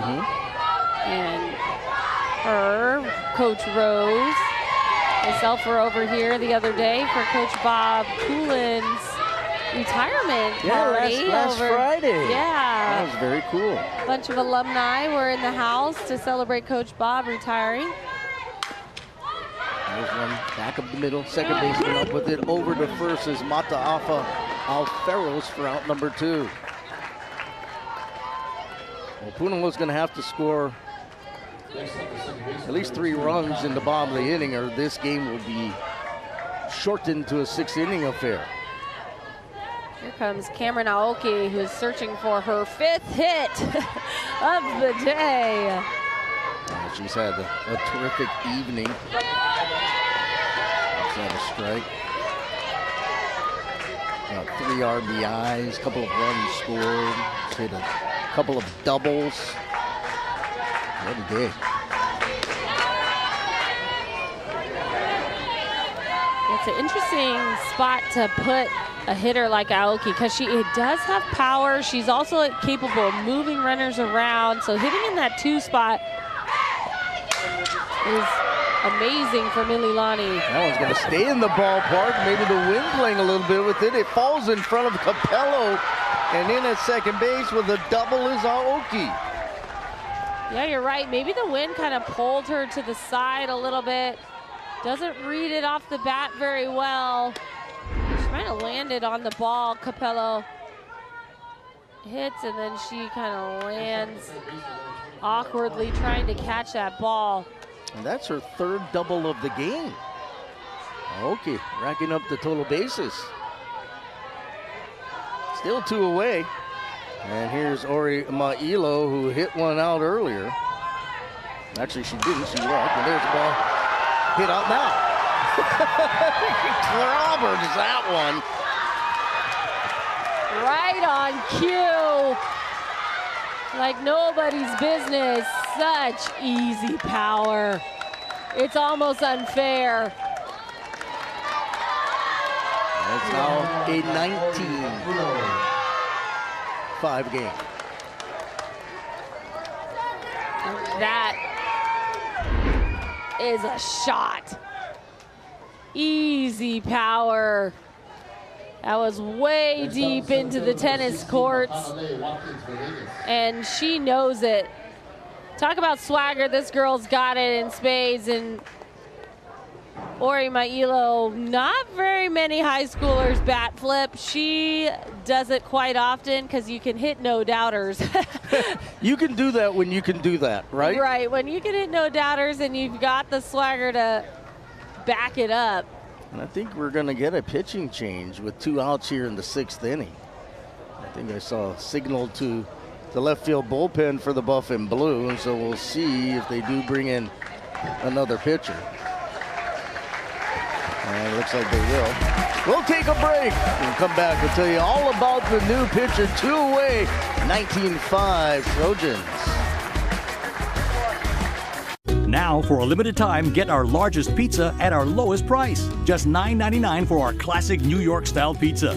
It's 30% larger than our large, and at only $9.99 for carryout. Don't wait. Order now at Hawaii Pizza Hut. Throughout the years, many things have changed, but Long's Drugs remains committed to serving you and all of Hawaii by partnering with local brands and businesses, by hiring local talent who dedicate themselves each day, and by direct donations and volunteer initiatives. It's all a part of our commitment to sustaining a healthy and thriving island community. Serving you since 1954. Make Long's a part of your day. Now, for a limited time, get our largest pizza at our lowest price. Just $9.99 for our classic New York-style pizza. It's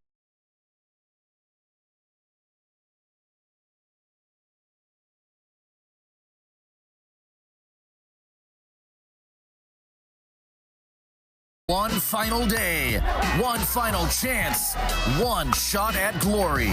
It's the Dana House State Softball Championships, only on XCast, exclusively on Spectrum. Well, the new pitcher in the circle for Punahou is the freshman right-hander Liliana Kelleher. Standing at 5'4", and her job is right now just to get the final out of this half inning and get her team back into the dugout, trailing 19-5. Mililani, 19 straight runs. They trailed 5-0 after 2 innings.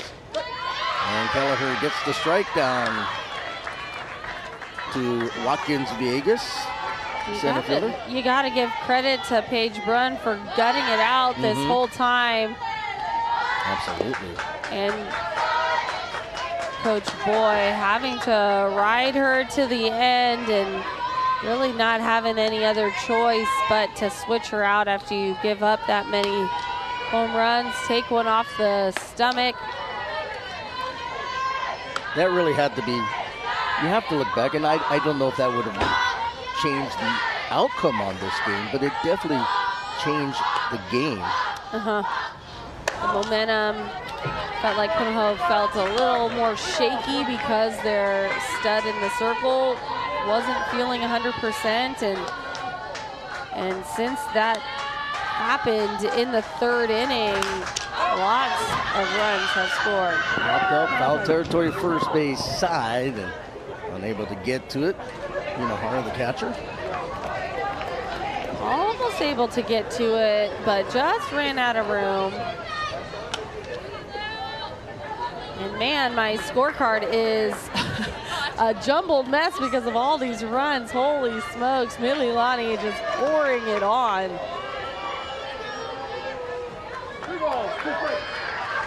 So 3 balls and 2 strikes the count. Kelleher in the circle. Here comes the payoff, and it's outside and high, ball 4. And so she loses Watkins Viegas.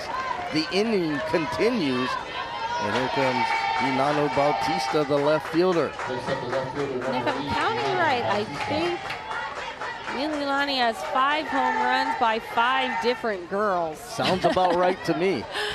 Incredible. They have been flexing the muscle big time in this one. And the first pitch is a ball to Bautista. Bautista with the 3-run home run in the 4th inning. There's a strike.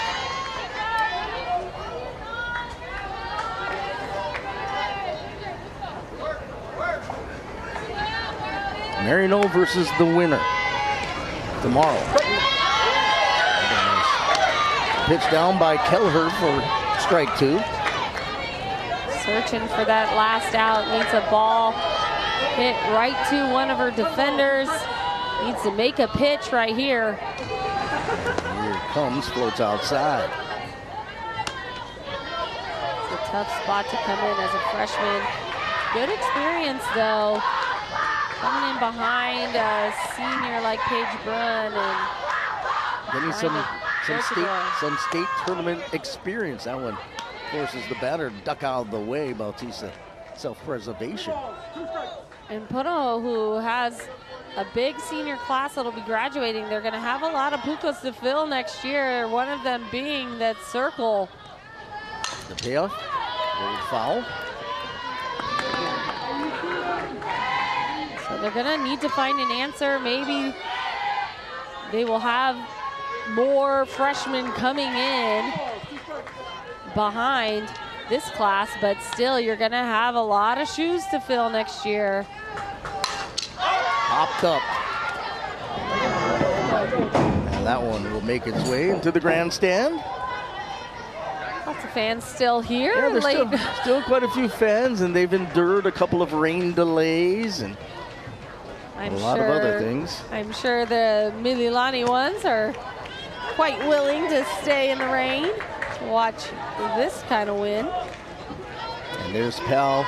You know Pal, he never leaves the game early unless he absolutely has to. And you know he feels for his nephew, David Eldridge, the coach of Punahou. 3-2 again down the right field side, out of play.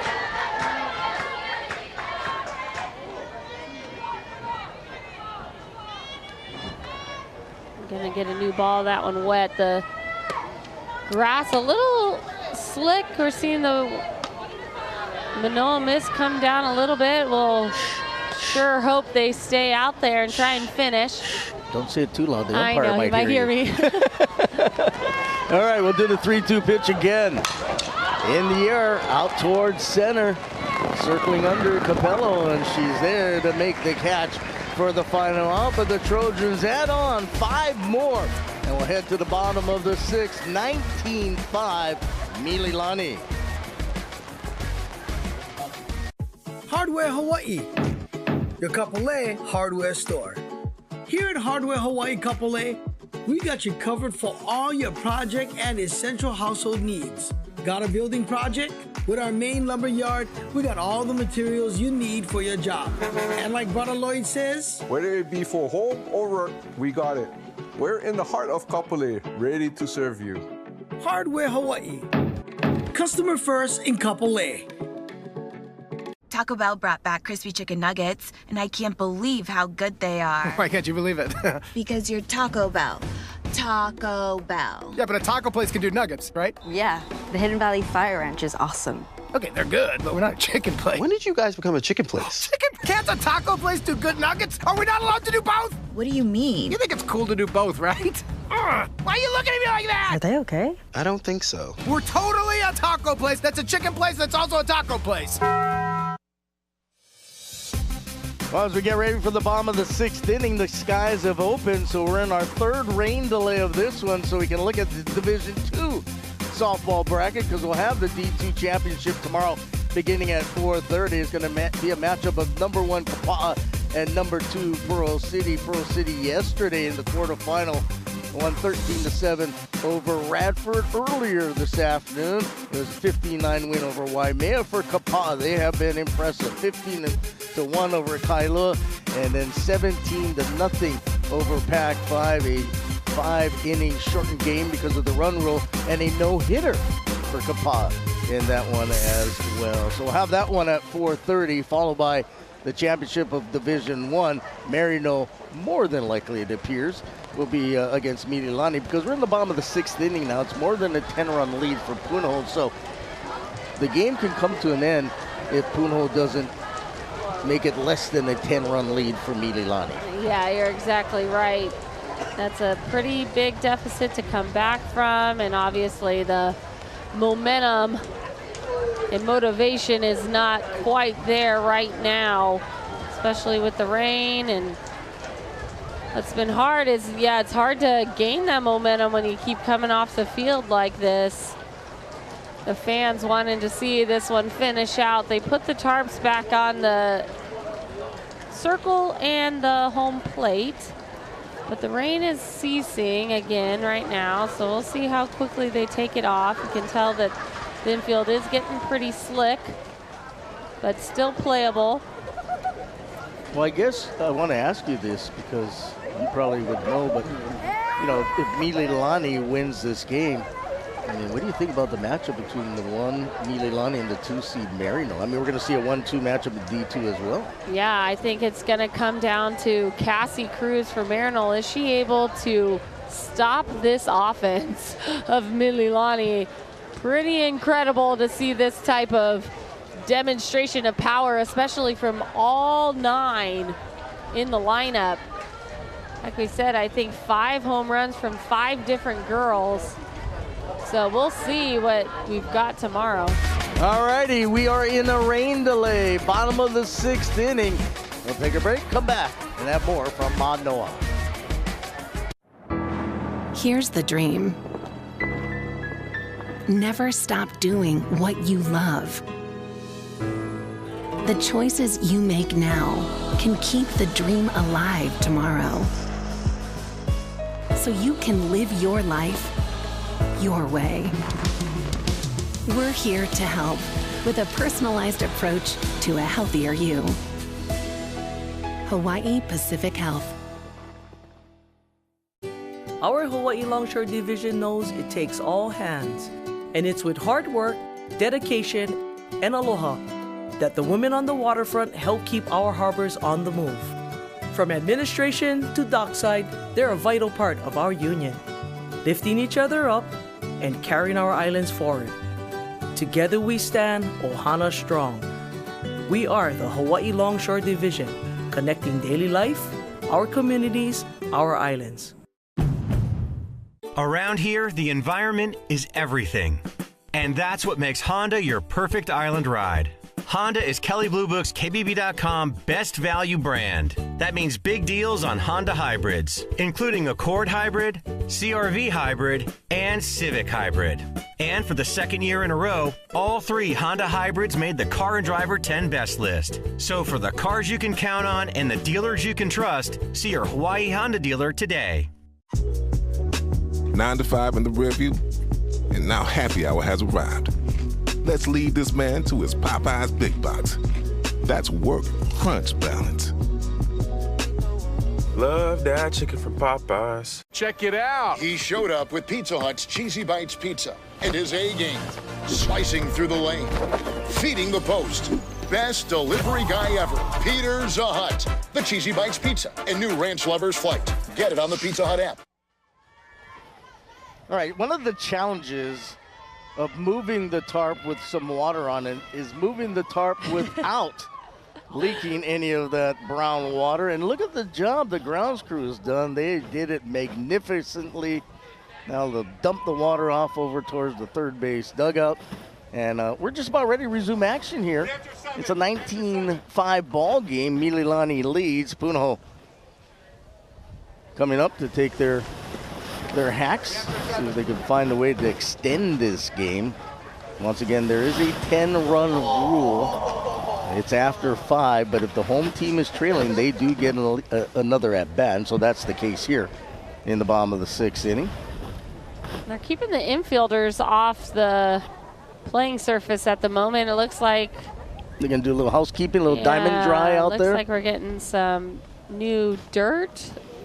That spot looked a little wet. Well, I do know that they were running low, at least the Wahine were, so I don't know if this is the HHSAA's dirt or not, but you got to keep in mind, this is the 4th game on this field today. Right. And you have, is it 5? 5th game of the day on this field. I think there was a 9:50 game. I wasn't here for that one. Early one. But my point is, there were 5 games today, so this field is taking a beating, right? Oh, and then, for sure. And then you have the 2 championship games tomorrow as well. And the good thing is those are the only 2 games here tomorrow, though, right? Yes. Are there any consolation games? I think there's actually 4. Yeah, they're going to play 2 consolation games here before the championship games tomorrow. Well, the good thing, though, is when you have the consolation games on the championship day, yes, if it gets to a certain time, they just call the game. Right? Because those games really don't have any effect on anything. The only effect is on the D2 and D1 championship. So we'll start on time tomorrow at 4:30. We're a little bit later today. We're on the air about 5 o'clock, about a half hour behind because of all the runs Kapa'a was scoring. There you go. I mean, Mililani actually has outscored Kapa'a in this one. I didn't know if that was going to be possible. Great job by the grounds crew to try and make this playable here. Adding some extra dirt just to make it less slick. Don't want anyone to get hurt. Mixing in that new dirt out there. And I remember in my playing days, there was a big tarp, the huge tarp for the infield, but also there was real grass out in the outfield. So this turf is so nice that it's able to absorb it well. When I played, the grass was very puddly at certain points. And there would be quite a few rainouts during your time too, right? But when they put out, a couple of years ago, when they put out that turf, they also put in a brand new drainage system. Right. And so this field drains actually pretty well now. What a big difference it made. I mean, all the upgrades in the last couple of years, the locker rooms, the netting down both the first and third base lines to protect the fans, the turf in the outfield, new scoreboard, the message board on top of it. Pretty cool stuff. This is a good, it's a good, solid facility, and it's definitely one of the better ones in the Big West. And I'm sure for high school players, I mean, it's a big deal to get a chance to play here. That's a great point, to be able to come out here and play on this field where the stands are above you, right? Like the people coming to watch are up high. The fence is big. It's just the atmosphere, the aura of coming to play at Rainbow Wahine softball field. And for me, I hope one day this field gets renamed. What do you think? I would be 100% in favor of that as well. We've mentioned it on UH broadcast that eventually this ballpark should be named after Bob. Of course, Bob Coolin says no. Right. But yeah, you look at 34 years, 11 regionals,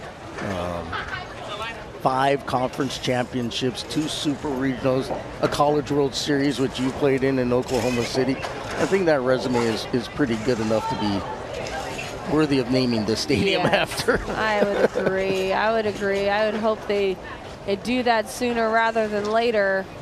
You see the last time, 2013.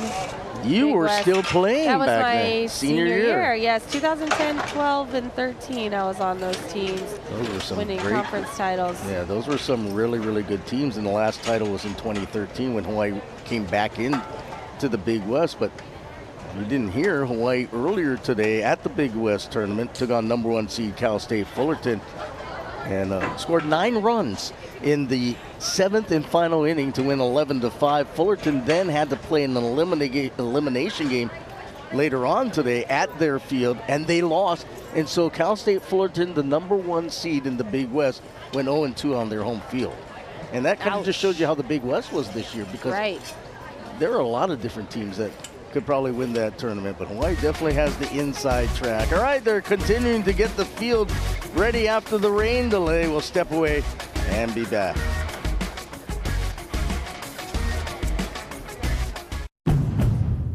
Around here, the environment is everything. And that's what makes Honda your perfect island ride. Honda is Kelly Blue Book's KBB.com best value brand. That means big deals on